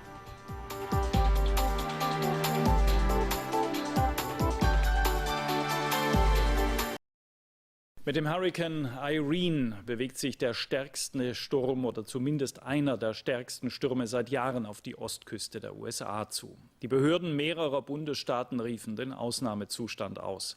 Von North Carolina bis New York bereiten sich die Menschen vor. Sie sichern ihre Häuser, viele verlassen die bedrohten Regionen. Nach letzten Meldungen hat sich der Hurrikan geringfügig abgeschwächt. Am Wochenende soll er auf die Küste treffen. Zuvor hatte Irene schon auf den Bahamas schwere Schäden verursacht. Ungewöhnlich großer Feuerschweif am Himmel über Peru bot den Menschen im südamerikanischen Land ein faszinierendes Naturschauspiel. Das mysteriöse Flugobjekt wurde von der Andenstadt Cusco aus gefilmt. Was da vom Himmel fiel, ist noch unklar, aber Außerirdische dürften nicht gelandet sein. Mick Locher mit seltenen Bildern. Es war ein feuriger Vorbeiflug am Himmel, als dieser gigantische Schweif über der Stadt Cusco in den peruanischen Anden ins Nirgendwo jagte. Was die Erscheinung war, woher sie kam, niemand weiß es ganz genau. Die Trümmer verglühten offenbar. Zum Glück. Wenn man da oben am Himmel was sieht, was heller als der Mond leuchtet und rüberzischt, vielleicht so hell wie die Sonne leuchtet und rüberzischt, dann erst wird es gefährlich. Die heiße Bremsspur am Firmament stammte vermutlich von einem mit Tempo 30.000 dahinrasenden Meteoriten vom Rande der Milchstraße. Als er Mutter Erde zu nahe kam, bereiteten ihm die irdischen Luftschichten ein höllisch heißes Ende. Eigentlich ist es die elektrische Ladung. Die Luft in sehr großer Höhe wird elektrisch aufgeladen, wird zum Leuchten gebracht, wie in einer Leuchtstoffröhre im Grunde ist der Mechanismus. Theoretisch könnten die in der Reibungshitze verbrennenden Teile auch vom russischen Nachrichtensatelliten Express AM4 gestammt haben. Der Flugkörper hatte unlängst nach dem Start vom Weltraumbahnhof Baikonur seine geplante Umlaufbahn nicht erreicht. Anhand der Geschwindigkeit, mit der es sich bewegt, kann man zum Beispiel oft schon sagen, dass es viel zu langsam ist für eine Sternschnuppe. Oft ist es so, dass so wieder eintretende Raumflugkörper, Satelliten tendenziell sich sehr langsam bewegen und Sternschnuppen typischerweise schneller. Vermutlich also war das Lichtspiel über Peru ein galaktischer Steinschlag, ein brennender Irrläufer aus den Tiefen des Alls, ein Himmelsschauspiel, das die Menschen seit Jahrhunderten fasziniert, wie jetzt über Peru. But what is the state of play where you are now? Well, you know, right now, Fanula, we are waiting for word on an evacuation order for Long Island, particularly the South Shore. There are a lot of low-lying beachfront communities. Let me show you part of this beach now. We're on the South Shore of Long Island, as I said, on a barrier island called Fire Island. And this area stretches more than 30 miles long. There are no homes on this barrier island. However, well, they're not in this section anyway, where the beach is. On other parts, there are beachfront communities. Now, last year, for example, Hurricane Ivan, which was offshore a couple hundred miles, didn't do much damage here. They did get a lot of high water. However, this time it seems like it will be different. So far, forecasters put us in what could be the direct path of Hurricane Irene. And so that's why authorities are telling people who live in these low-lying beachfront areas along the barrier islands as well as the South Shore of Long Island that they likely will face an evacuation order. So they're asking people today, while on Friday it's a gorgeous day, to go out and get all the supplies they'll need because there will certainly, at the very least, be power outages and flooding. Extraordinary, very impressive pictures there of the swell behind you. Susan Candiotti, thanks very much indeed. Well, let's get more on the path of Hurricane Irene. Mary Ramos at the International Weather Centre with more on the strength and projected path of this hurricane. Quick question though first, Mary. Not very many hurricanes this season. Is there any particular reason for that? Actually, this is the first hurricane that's formed so far this season. That happens sometimes. We've had 9 named storms, and this is the latest ever that we've had 9 storms and no hurricane. And then all of a sudden, here's the first hurricane, and it's already made quite a path for itself moving across the Caribbean. It just happens sometimes, Fanula. Seasons are different every single year. We knew what this was going to be, a very active season. Let me see, this here behind me, Smith Point Park, this right here, this is where our reporter was, Susan was just reporting from right now. This is in the Long Island, New York. I want to go ahead and put over here Category 1. Do you see what I'm doing here with the computer? Category 1. This is what a storm surge risk would be like in that area where she is at. This dark blue color that you see here, that's about a meter of water. So it's very significant. I'm going to go ahead and zoom out because this is on Long Island. Get back to the heart of the city right here in New York. I'm going to take it off right in there. This is lower Manhattan right in here. If we go ahead and put category 1 here, you're also looking not at the lighter blue, which at the darker blue, which is about a meter. You're looking at this aqua shade. This is what happens when all of this water, and that's an estimate, you know, of what could happen with a category 1 hurricane, of when water gets pushed through this area by the power of the winds. It's significant, and we could see some significant flooding from this storm if it stays on the same track that it is now. So that is very important for people to be aware that they have to prepare for this storm. We're talking about some of the biggest cities in the world, densely populated areas all across the eastern seaboard. In D.C., you could, not out of the question to have hurricane force winds. Also in New York, the track hasn't changed. Right now, winds 167 kilometers per hour. It's a category 2. That's a big deal already. We're going to see tropical storm force winds later tonight affecting the Carolinas. The core of hurricane force winds will hit sometime during the day tomorrow. And then after that, we could see the storm, and you can see it right here, making a beeline along the coastline of the northeastern U.S. Well, Irene certainly seeming to make up for the lack of hurricanes earlier this year. Let's hope not, though. Mary, thanks as always. Herzlich willkommen zu Nano. Der Erdbebenschreck vom Dienstag ist gerade verdaut. Da stürmt die nächste Naturgewalt auf die Ostküste der USA zu. Ein Hurrikan, der fast ganz Deutschland überdecken könnte. Die Bahamas haben gerade seine Wucht zu spüren bekommen. Jetzt walzt er sich unaufhaltsam Richtung Norden vor und er gilt als ein extrem bedrohlicher Wirbelsturm an der Atlantikküste. Wenn die Berechnungen stimmen, dann trifft Hurrikan Irene am Wochenende auf die halbe Ostküste. Von North Carolina bis hoch nach Neuengland und mittendrin New York und die Hauptstadt Washington. Bis zu 65 Millionen Menschen könnten von dem Hurrikan betroffen sein. Evakuierungs- und Notfallpläne liegen schon bereit. Die Karibik hat er bereits hinter sich gelassen. Hurrikan Irene. Bei Windgeschwindigkeiten von bis zu 185 Kilometer pro Stunde wurden Straßen überflutet und Häuser zerstört. Auf den Bahamas wurden einige Siedlungen fast vollständig verwüstet. Andernorts blockieren umgestürzte Bäume die Straßen. Bevor Irene über die Bahamas hinwegzog, hat er bereits in der Dominikanischen Republik und Haiti große Schäden angerichtet. 6 Menschen sind bisher ums Leben gekommen. Wirbelstürme, zu denen Hurrikans und auch Taifune gehören, können entstehen, wenn sich die Wassertemperatur des Meeres auf mindestens 26 Grad Celsius erwärmt hat. Dann verdunsten Millionen Liter Wasser und türmen sich zu riesigen Wolkenbergen auf. Die warmen und feuchten Luftpartikel kühlen sich beim Aufstieg ab und stürzen dann wieder zur Meeresoberfläche hinunter. Dadurch entsteht ein Sog, der immer mehr feuchtwarme Luft in sich hineinzieht. Das so entstandene Wolkensystem wird durch die Drehbewegung der Erde in Rotation versetzt. Ein Wirbelsturm ist entstanden und kann eine Geschwindigkeit von über 300 Kilometer pro Stunde erreichen. Einen etwas anderen Blick auf Irene haben die Astronauten der Internationalen Raumstation.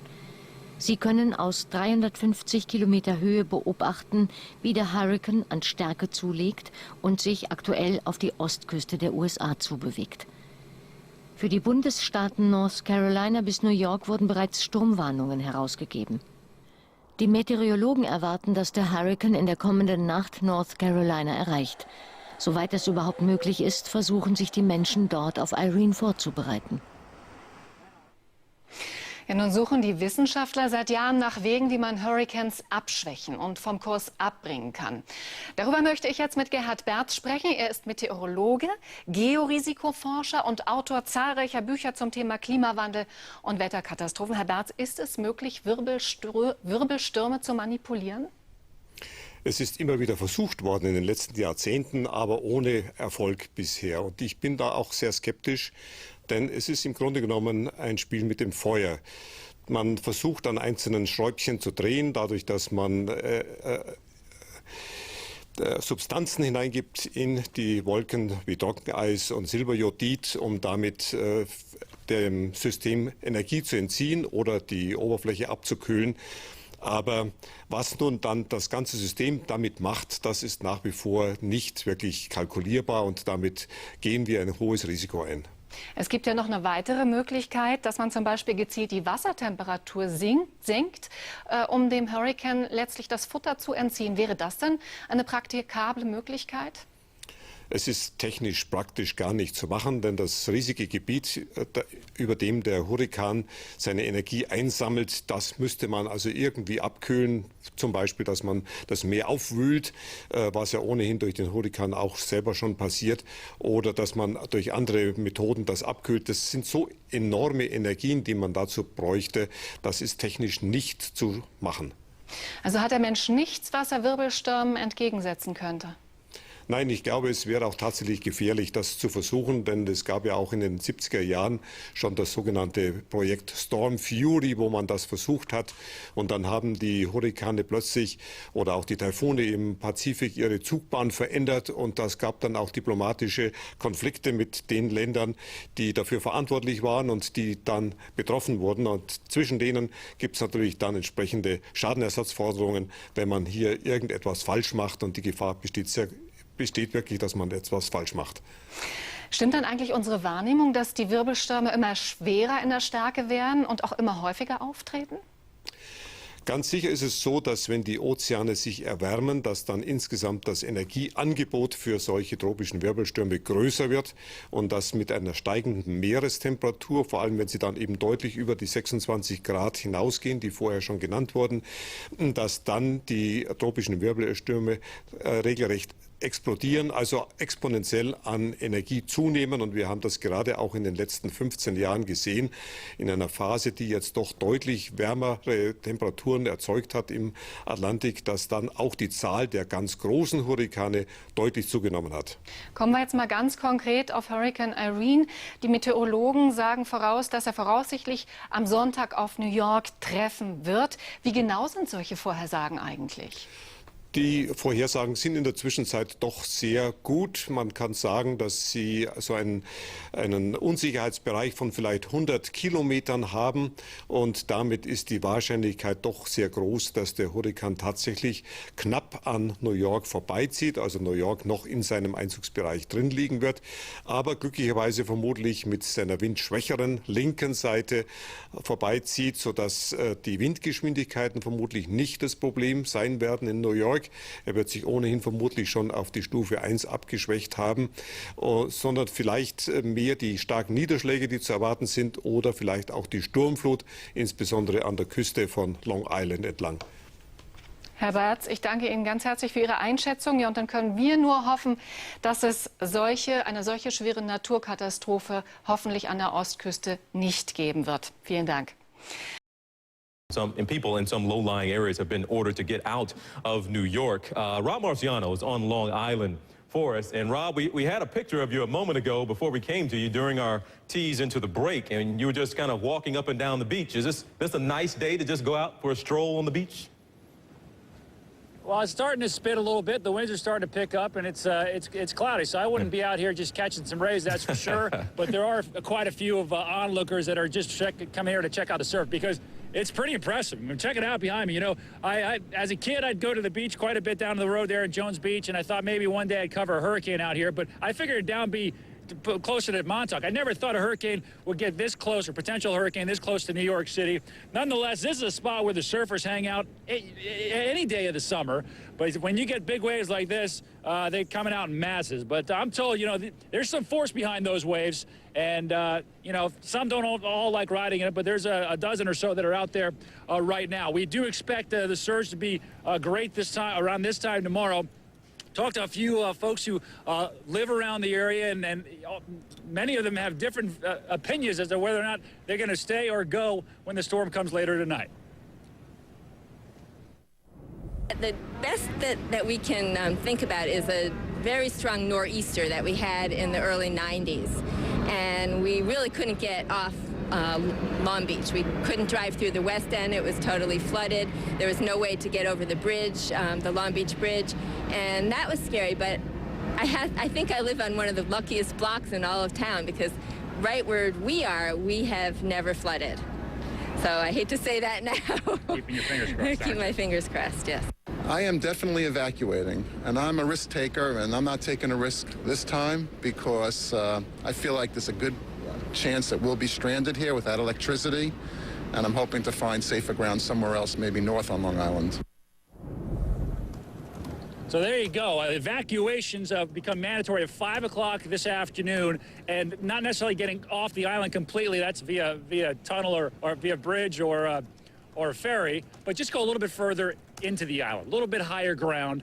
This is fairly low ground. And what are they doing to beat back the waves? This is not a natural sand dune like they have further down the island. This has been built up by man and machine to protect Long Beach, the town itself, because it kind of sits in a bit of a hollow, and there are access points to this beach that are going to be suspect to flooding. So bulldozers and front loaders have been busy the past few days building up man-made sand dunes in the hope of holding back this water. But I tell you what, it's going to be, we're not going to get just one, but we'll probably get 2 high tide cycles during the height of the storm, both around 8 o'clock in the morning and then tomorrow night. But this storm is so large, even if it gets downgraded to a tropical storm strength, the wind field of this thing is so large it's going to have huge impacts. We are in the glide path of JFK, which is one of the 5 metro airports. It's going to be shut down later on this afternoon. Of course, mass transit shut down as well. So the folks who want to get to safer ground have to do so during the daylight hours today, because conditions will begin to deteriorate as soon as tonight. And I think by this time tomorrow, TJ, the waves and the surf will be right to this point, eating away at this man-made protective berm. Just how far inland that water gets has yet to be seen, but there's certainly curiosity and, yes, some concerns from the residents here along the Long Island coast. All right, Rob Mauriciano, we'll check in with you again. Thanks so much. Well, we're getting close to the top of the hour, and coming up next hour, we're expecting just in about 25 minutes to hear from the New York Mayor, Michael Bloomberg, give an update about how his city is preparing for Hurricane Irene, which is going to make its way up to New York, at least according to the projections, sometime tomorrow. Already, we do know New York airports are going to be shutting down to incoming flights here at noon today, so in about 3 hours, and also subway system, public transit going to be shutting down in New York as well. We will hear from the mayor live coming up in about 20 minutes or so. Also, our iReporters also always help us in big stories like this. And we do appreciate it. You're seeing here Myrtle Beach, South Carolina. Some of our iReporters sending in this video. They took 90-mile-per-hour winds we were talking about, ripped off a roof of a building there. We'll share more images from our iReporters coming next. Stay with us.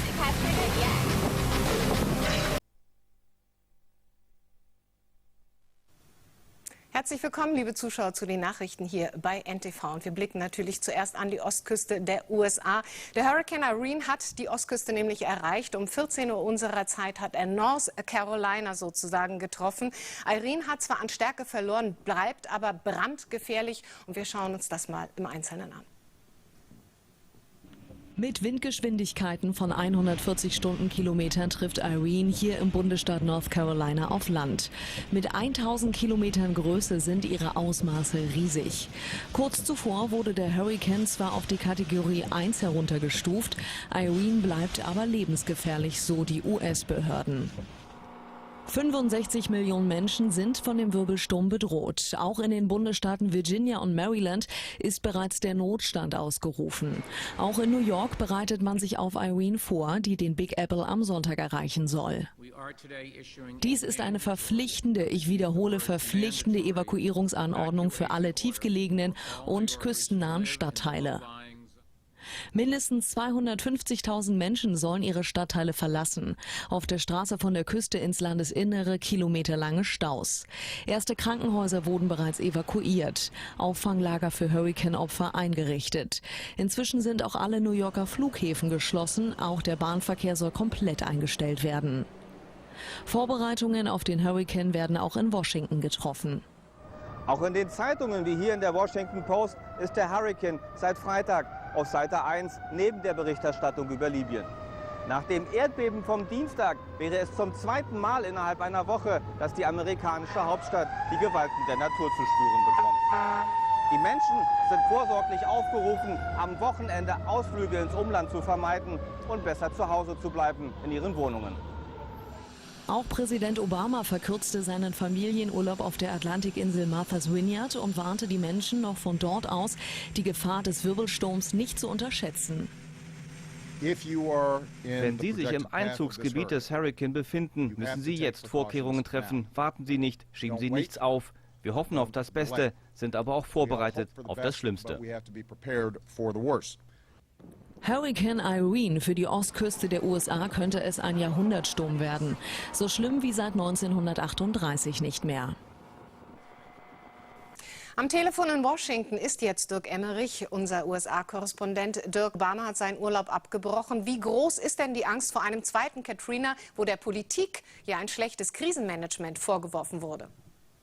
Naja, die Angst ist schon groß, Beate. Wir wissen ja, 2005 Katrina, da hat die amerikanische Politik kein gutes Bild abgegeben. Es war damals nicht Obama, sondern Präsident Bush, der viel zu spät eingegriffen hatte. Auch die Katastrophenschutzbehörden der USA waren nur sehr, sehr zögerlich und erst nach ein paar Tagen wirklich in der Lage, den Opfern von Katrina zu helfen. Das will man dieses Mal um jeden Preis vermeiden. Deswegen sagt Obama auch, wir hoffen auf das Beste, sind aber vorbereitet auf das Schlimmste. Der Präsident will notfalls selbst eingreifen. Und wir sehen es ja auch an den Maßnahmen, die in New York getroffen werden, die Evakuierungen, die sind alle vorsorglich. Wir wissen noch nicht genau, wie schlimm Irene wirklich zuschlägt. Aber der Sturm hat jetzt inzwischen North Carolina erreicht, die Küste erreicht. Und uns erreichen auch Bilder, dass es wirklich sehr, sehr stark stürmt. Wir hören von schweren Regenfällen. All das ist erwartet worden. Und das wird noch eine Weile andauern. Und dann wird der Sturm weiterziehen in Richtung Norden. Er wird auch an Washington vorbeiziehen. Hier ist die Lage im Augenblick noch ruhig. Und dann eben, wie gesagt, auf die Millionenmetropole New York, die sich tatsächlich auf diesen schlimmsten Fall vorbereitet hat. Aber wie gesagt, man hofft immer noch auf das Beste. Natürlich. Die USA sind ja im Wahlkampf. Dirk, inwieweit nutzen denn Demokraten und Republikaner den Notstand an der Ostküste für ihre Zwecke? Im Augenblick gar nicht. Man steht einfach zusammen, man weiß, dass es eine gewaltige Naturkatastrophe, die der Ostküste droht. Das ist in der Form sehr, sehr selten vorgekommen. Und das wird im Augenblick nicht genutzt für parteipolitische Spiele zwischen den beiden Kontrahenten, die sich ansonsten ja kräftig behaken. Wir wissen es ja gerade von der Diskussion um das Schuldenpaket. Im Augenblick steht im Mittelpunkt, den Sturm zu begegnen, Irene keine schweren Schäden anrichten zu lassen und wenn es dann doch passiert, all das zu tun, dass den Menschen sehr, sehr schnell geholfen werden kann. Das steht im Augenblick im Mittelpunkt bei beiden Parteien. Dirk Emmerich aus Washington, vielen herzlichen Dank. US-Präsident Barack Obama befürchtet eine Katastrophe historischen Ausmaßes. Er rief die US-Bürger eindringlich dazu auf, sich auf Irene vorzubereiten. Und Millionen von Menschen folgen seinem Aufruf. Sag Nein zu Irene. Zieh an uns vorüber, Irene. Sei nicht gemein.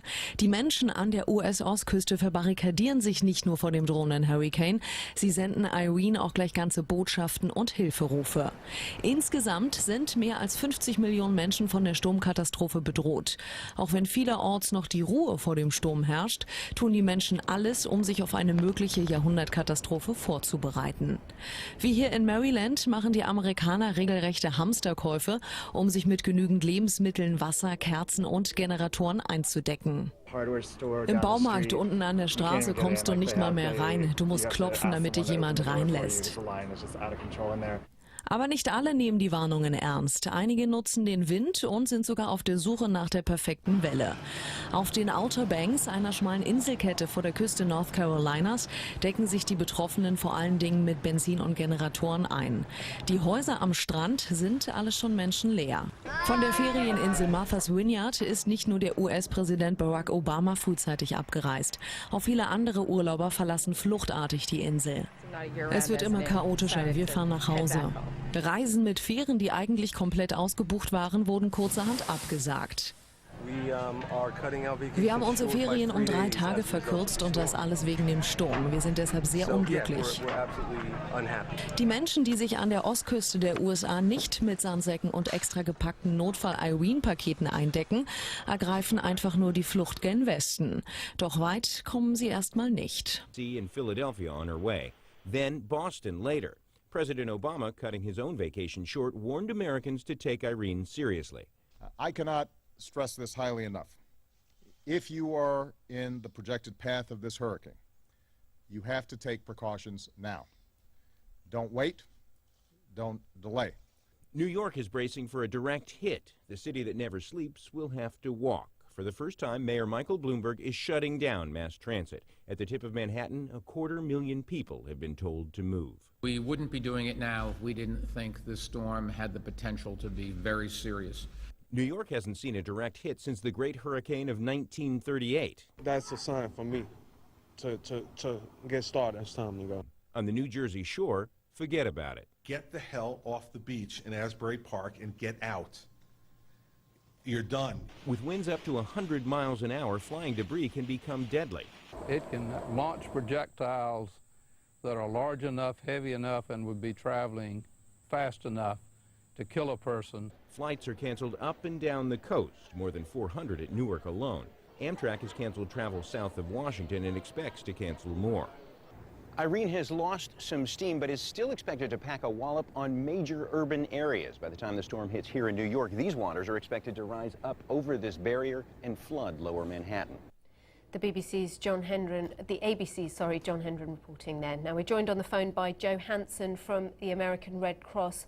Hello there, thank you very much for joining us. Can you just tell us how you've been preparing for the possible arrival of this storm?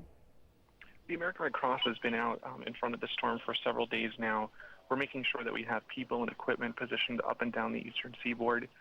We have over 200 of our emergency response vehicles, thousands of volunteers. We're very much prepared for the storm, whatever might happen. Do you think America has learned lots of lessons after Hurricane Katrina in 2005? I think any storm you need to take seriously. You obviously can't compare storms. This is a very, very large area that's being affected, millions and millions of people. So everyone needs to take the necessary steps to prepare now. What sort of damage are you anticipating? It's really going to vary on the intensity of the storm, but we have the American Red Cross has people, equipment, and everything positioned in areas to move quickly in as soon as the winds and rain clear. What sort of supplies are you preparing? We have mobile kitchens on standby. We have meals ready to eat on standby, and obviously more volunteers from throughout the United States will be moving to the East Coast in order to support those who are affected. Well, good luck, Joe Hansen. That's Joe Hansen from the American Red Cross there. Thank you very much for joining us. And hello to our viewers on CNN International who are watching our special coverage of Hurricane Irene, a Category 1 storm, a massive storm that is on its move up the eastern seaboard. It came ashore a couple of hours ago, making landfall near Camp Lookout, North Carolina. Here's new video we are getting from nearby Atlantic Beach. Shows you what Irene has left behind already in some areas. The hurricane storm surge swamping the town with ocean water. Also, Irene is spinning its way northward to some of the biggest cities on the eastern coast of the United States. Cities like New York, Washington, Baltimore, Boston, cities that aren't used to being prepared for a hurricane. They could all get slammed by the storm this weekend. Right now, Irene, a Category 1 storm, it is pushing sustained winds of about 85 miles an hour. Irene has also claimed at least one life in North Carolina.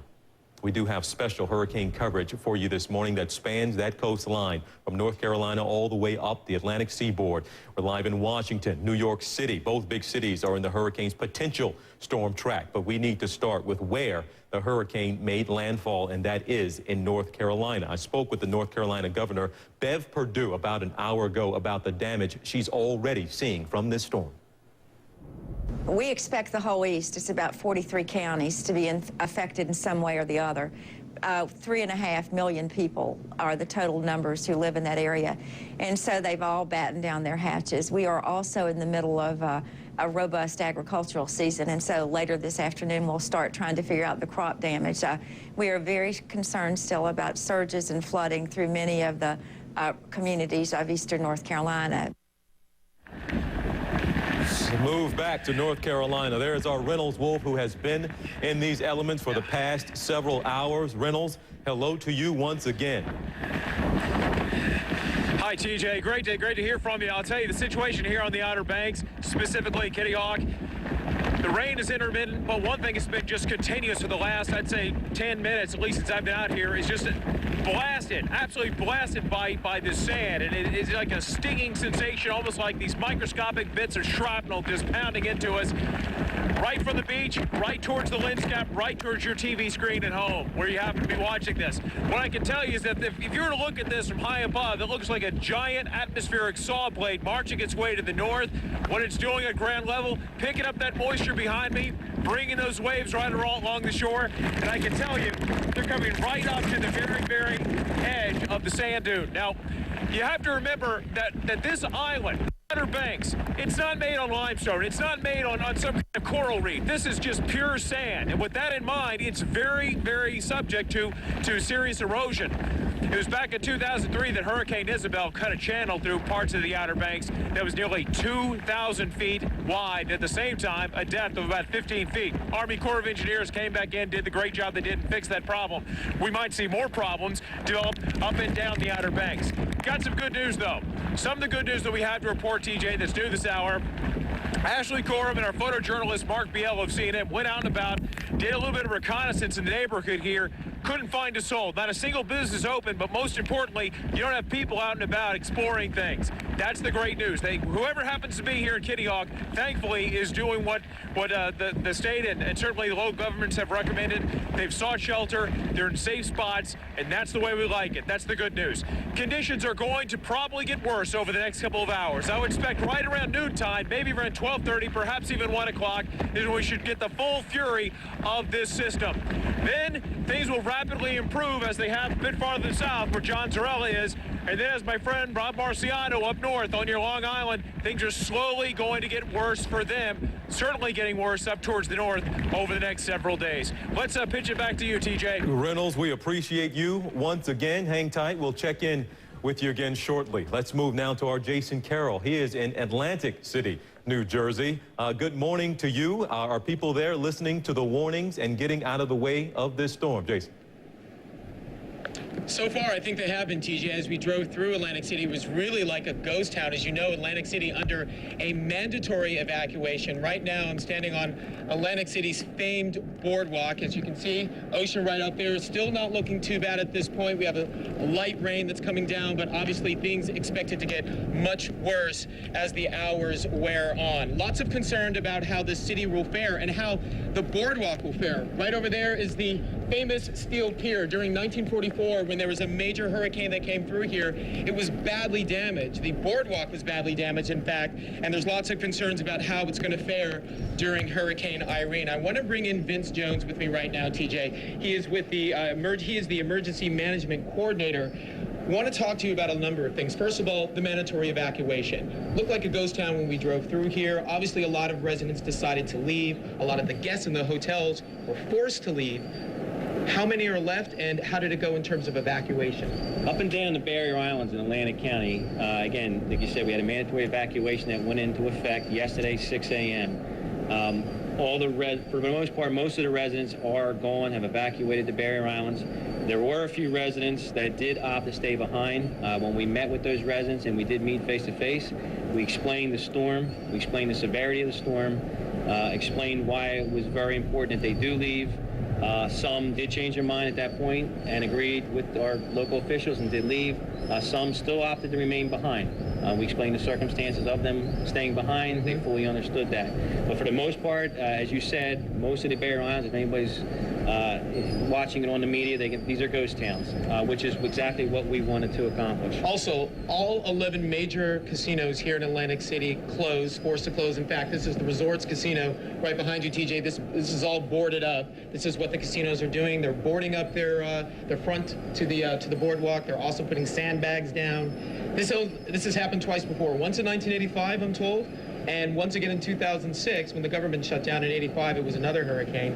That's got to be a big hit also for the city itself to have to shut down these casinos. It is, but I got to tell you, the relationship that we have with the casino industry, with the State Division of Gaming, the Governor's Office, City of Atlantic City, we use the term partnership, and it truly is a partnership. Every one of the casinos already had their preparations well before we even met with them. And we met with them again for a final meeting yesterday afternoon. A lot of them had already started closing, already taking care of their employees, and that was their primary concern, was the visitors that were in the room, more so their employees, and they wanted to make sure that people were safe. And Vince, you've been through a lot of storms, and we talked about, TJ, actually where we're standing right now here on the boardwalk. Again, things look not too bad right now, expected to get much, much worse. I'd asked you if it would be all right for us to stand here as the storm gets worse. You said no, because you expect the ocean, which we see out there, the water to actually come beyond where we're standing right now? Based on the forecast with the winds, the hurricane force winds that we're going to feel, the high tide, the storm surge, on top of that high tide, where we're standing right now, we would be underwater. The waves are going to come crashing over this boardwalk. They're going to end up with water and waves pounding the other side of these buildings out to Pacific Avenue, Atlantic Avenue. The torrential rains that are going to fall, we are going to have more water. It's going to almost look like the ocean is sitting in town. So it sounds to you like it's the storm surge that you're more concerned with rather than the wind. The reason for the evacuation is we need to get the people away from the water. That wall of water that's going to come over in the next few hours and into tomorrow, we needed to get people away from that water because that water would kill more people, and of course the wind as well. But more people would have been severely injured and killed from that wall of water, and we needed to get the people out of harm's way. All right, Vince Jones, Emergency Management Coordinator. We really appreciate you coming out and doing this for us today. I know you've been through a lot of storms, so TJ, as you heard from Vince here, he's been through many, many storms out here in Atlantic City. Once again, the concern is that the ocean that you see out there, the water out there, will eventually be where we're standing now.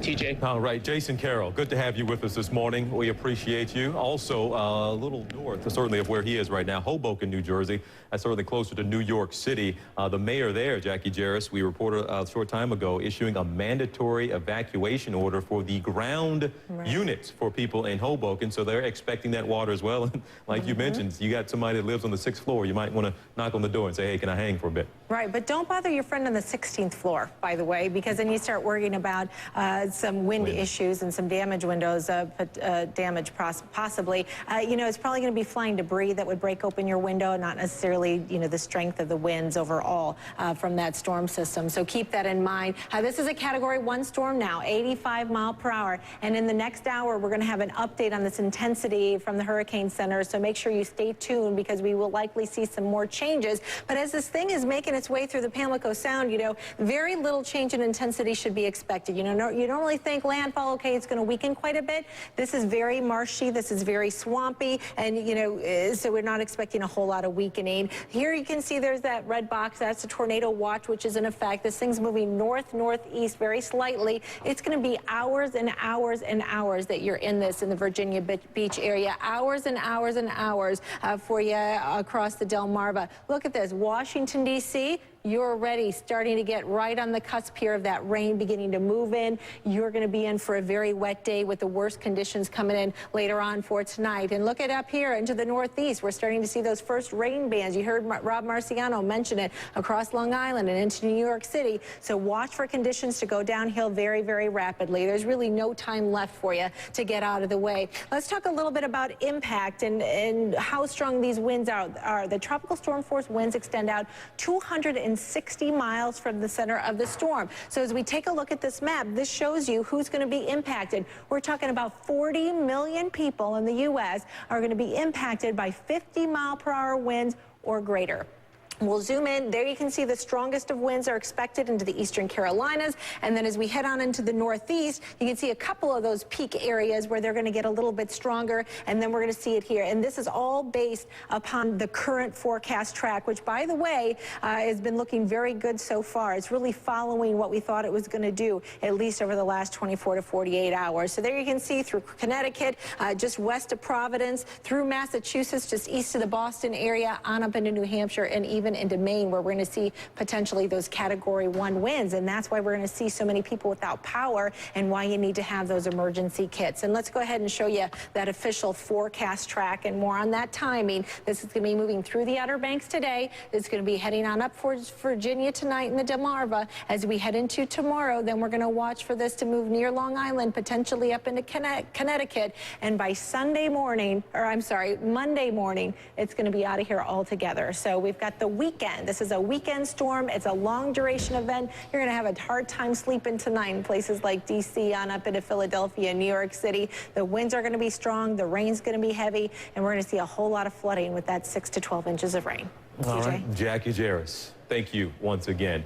And then 12 minutes past the hour now. I want to turn to Coast Guard Rear Admiral William Lee. He's the commander for the 5th District of the Coast Guard. That essentially is, he handles the mid-Atlantic. His responsibility runs from North Carolina through New Jersey. So this is the guy to talk to who's right now handling things over there exactly where this storm is and is headed. Sir, we appreciate your time with us this morning. Tell me, have you jumped into action just yet? You were prepared, but have you had to react to anything in North Carolina just yet? And what do you anticipate? Yes, good morning. We have repositioned all of our forces that were in the path of the storm, and we are postured to respond as the storm passes, and we're going to swing around behind it. What the general public needs to know right now, though, is that where the storm is actively brewing and just ahead of it, the Coast Guard is offline. We had to move our assets, our ships, our boats, our airplanes out of the path of it so that they wouldn't get rendered inoperable. My advice for everybody upwind of this storm is to stay home. Use some common sense. Don't do any foolhardy things. The surfers need to stay home. We're working a case right now off of Ocean, Virginia. We have a 30-foot sailboat with 2 people on board that is being battered by the storm, and we don't have any boats to get to them. The locals are trying to do their best, but they need to stay home. Sir, is that the only situation you do have like that, the one you just mentioned where 2 people in this boat are getting battered? Do you expect more to come? Is that the only active one you're working on right now? To my knowledge, that's the only one that's active right now. We anticipate there may be more upwind as this thing works its way up the eastern seaboard. These may be people who decided to ride out the storm on their boat at a mooring, and the mooring, they broke free from their mooring or they started dragging anchor. People upstream need to learn from the lessons that they're seeing that are occurring right now and get off the boats and seek refuge elsewhere. And like you said there, sir, you're offline in the area right where the storm is, and I believe you said just north. I guess how long does it take you to reposition yourself and get back in there as needs be? Well, I'm in Charlotte right now with my air fleet from Elizabeth City, North Carolina, and as soon as the storm passes, the weather lays down enough for us to get airborne, we're coming right in behind it. We're going to start doing surveillance. We're going to look at the damage. We're going to be looking for search and rescue wherever and whenever it may happen. And you say you're looking for that search and rescue.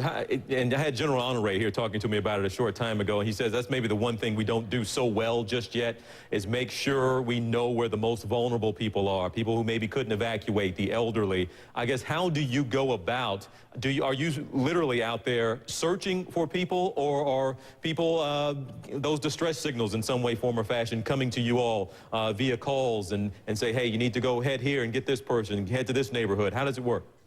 Well, it comes to us in a litany of ways. We're obviously everybody has a cell phone these days. The problem here is that cell phone towers may be inoperable, so that mechanism may not work. Boats, many of them have EPIRBs on them. These are beacons that light off and allow us to know that somebody's in peril, and it gives us their exact position. Other people may report it. They see something amiss from the beach. But we're not going to know where they are until somebody notifies us. And that's why I say it is absolutely critically important that people understand that there's nobody to go get them right now if they're doing foolhardy things in the midst of this storm. And you say foolhardy things. You mentioned that boat and those 2 people on board being battered right now, and you all can't go get them. Don't know exactly what their situation was, but do you have good confidence that maybe you won't be that busy because people listened and they're doing what they're supposed to do, and they evacuated and they're not on a boat and they didn't hunker down in their house and try to ride it out foolhardily? Well, no. we hope for the best, prepare for the worst. Yeah. I'm hoping that we won't have any business in the next 3 days. All right. And how long, sir, will you be hanging tight there? I know you're watching this storm, but how long before you anticipate you all will be on the move? Well, given the progression of this storm up the coast, I predict that we're going to have to stay hunkered down here in Charlotte until late this evening or at first light tomorrow morning. And but we're going to be airborne just as soon as we can get over there and be postured to respond to search and rescue. All right, well, Rear Admiral William Lee. Sir, I hope it's all right if we call on you once again. You said you're hunkered down maybe through the night, maybe first thing in the morning you might be back at it again, but we hope we can call on you and get an update if that's all right. Absolutely, sir. All right, sir. Thank you for your time this morning. I know it's a busy time for you all. Again, that's Rear Admiral William Lee in charge, essentially, of that 5th Coast Guard District, which covers the Mid-Atlantic, essentially the area that's being hit by the storm and will be hit throughout the weekend. We're at 18 minutes past the hour now, taking a look at one of the cities in Irene's sights. They're getting ready, yes, in Washington, a city in a state of emergency now. People live there, going to be needing sandbags, possibly. Storm preps in the nation's capital when we come back.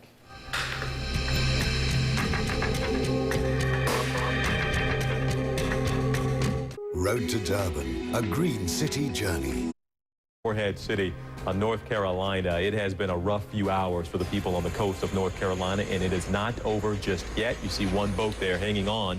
Nobody's on it, we do believe, but still, some of these boats having to be left behind. People tied them down as best they could, and they hope they'll be there when people return to the area. But some rough waters kicking up off the coast of North Carolina. North Carolina is where this storm made landfall just a couple of hours ago. Hurricane Irene came ashore as a Category 1 storm, and we continue to track it. It is on its way up the east coast of the United States, expected to make its way up to places like Washington, Boston, New York City as well. Washington, D.C. is one place where they are getting prepared. The storm caused kind of some disruptions. I shouldn't say kind of some disruptions. It really caused some disruptions for this weekend. This was the big weekend for them to unveil the MLK, Martin Luther King Jr.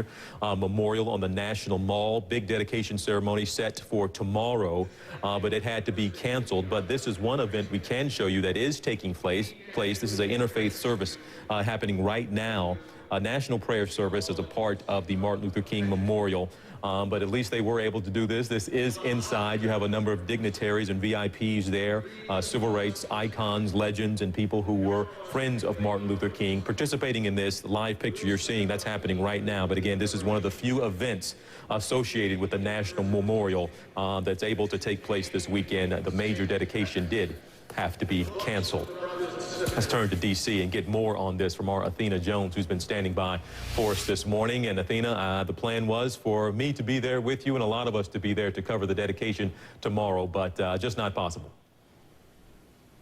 Exactly. Safety first. They've had to postpone that memorial dedication. It was going to be a huge event, thousands of people coming in, a whole series of events leading up to it, like the one you guys just reported on. But that's going to have to be postponed. We're here now on the National Mall. The D.C. Mayor Vincent Gray has declared a state of emergency, and we're just now starting to really feel the rain begin to pick up. We don't expect it to pick up and be strong until later this afternoon. But I'm talking to some residents here on the mall. We've got Neil and Fiona Mulholland, just asking them about their preparation. So are you worried about the storm? How are you going to ride it out?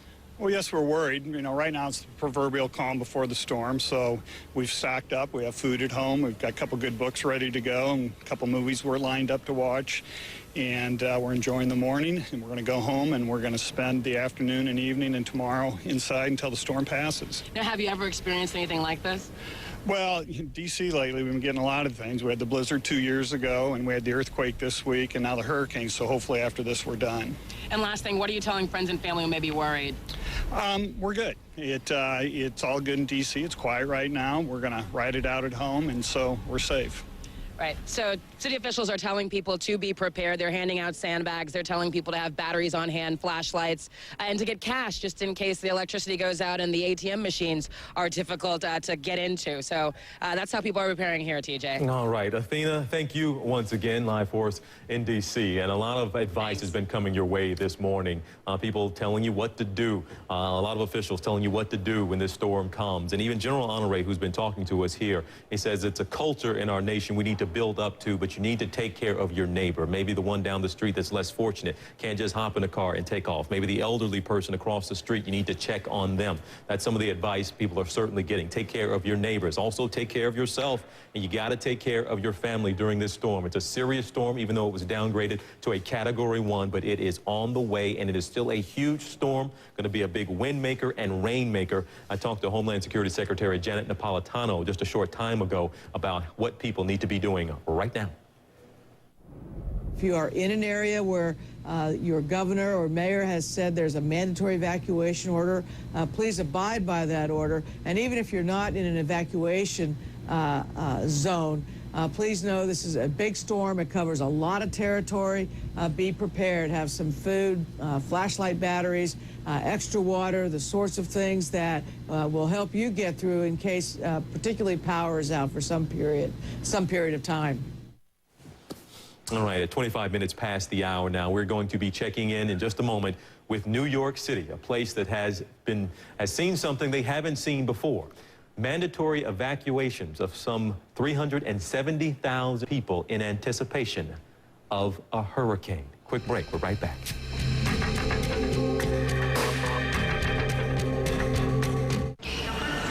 Outward now, and we are talking about New York City now. Expected here in the next 24 hours or so to get hit by a hurricane. We're talking about Irene, a Category 1 storm right now that is turning its way up the East Coast, made landfall in North Carolina just about 2 hours ago, but it is on its way to New York. People there need to hear this. The clock is ticking on you.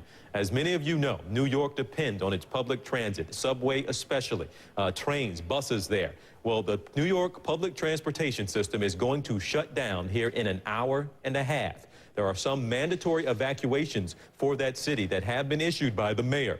And he is telling people, and many people do not drive in New York City, as you know, don't have cars. They depend on public transit. So if you need to get out of there and get going, you got an hour and a half to get on a bus or a train or a subway to get out of town or get out of the way. Otherwise, you're going to have to depend on a friend to come and get you, or you are going to be footing it in New York City. A direct hit on that city could be devastation, and there are a number of reasons why. According to the International Business Times, here are some of the top reasons. It's because a storm surge could flood low-lying areas of that city, yes, including LaGuardia and JFK airports. Also, hurricane-force winds could break windows out of hundreds of those skyscrapers in New York. Also, the heavy rains or the seawater could flood the entire subway system. Also, flooding in Lower Manhattan could paralyze the financial district. And then there's the evacuations. Mayor Michael Bloomberg urging people in low-lying areas to get out if they haven't already. Like I mentioned, they have issued evacuation orders for some 370,000 people. The hurricane, not just in New York, has forced people out of their homes in a number of places up and down the East Coast. But what happens when all these people return and some find their homes gone or damaged? One group answering the call, Operation Blessing International. We'll find out how this group is helping provide disaster relief. We're at the bottom of the hour. Stay with me. Hello, I'm Jonathan Mann at the CNN Center in Atlanta. You've been watching coverage of Hurricane Irene on our sister network, CNN USA. Mari Ramos is keeping track of where Irene's headed next and joins us now. Mari, this sounds bad. It is bad, and you know what? We've been somewhat lucky in the sense that the storm has actually lost a bit of strength. It made landfall just in the last couple of hours near Point Cape Lookout here in North Carolina. It had maximum sustained winds close to 140 kilometers per hour. That's a Category 1 hurricane. When you look over here as to what the storm is doing, you can see that circulation and all of this talk about flooding that we hear. That is a huge concern. You see these outlines right here in green, John? Those are flood warnings, and we probably will see, a flood watches, I should say, hundreds of these up and down the eastern seaboard as the storm continues that track to the north. The other thing is, because of the circulation, this wind, it's pushing the water in this direction, and as that continues to happen, significant flooding expected to occur not just here in the Outer Banks, but in mainland North Carolina, and then eventually Virginia, New Jersey, and that's why all those evacuations that we've been hearing about, and even all the way up into New York City. So definitely this is still a big deal, and we're still monitoring the situation with Hurricane Irene very, very closely. Jonathan. Mari Ramos, thanks very much. 65 million people in the path of that storm. You continue continue to follow our coverage at CNN.com. For now, I'm Jonathan Mann. African Voices starts right now.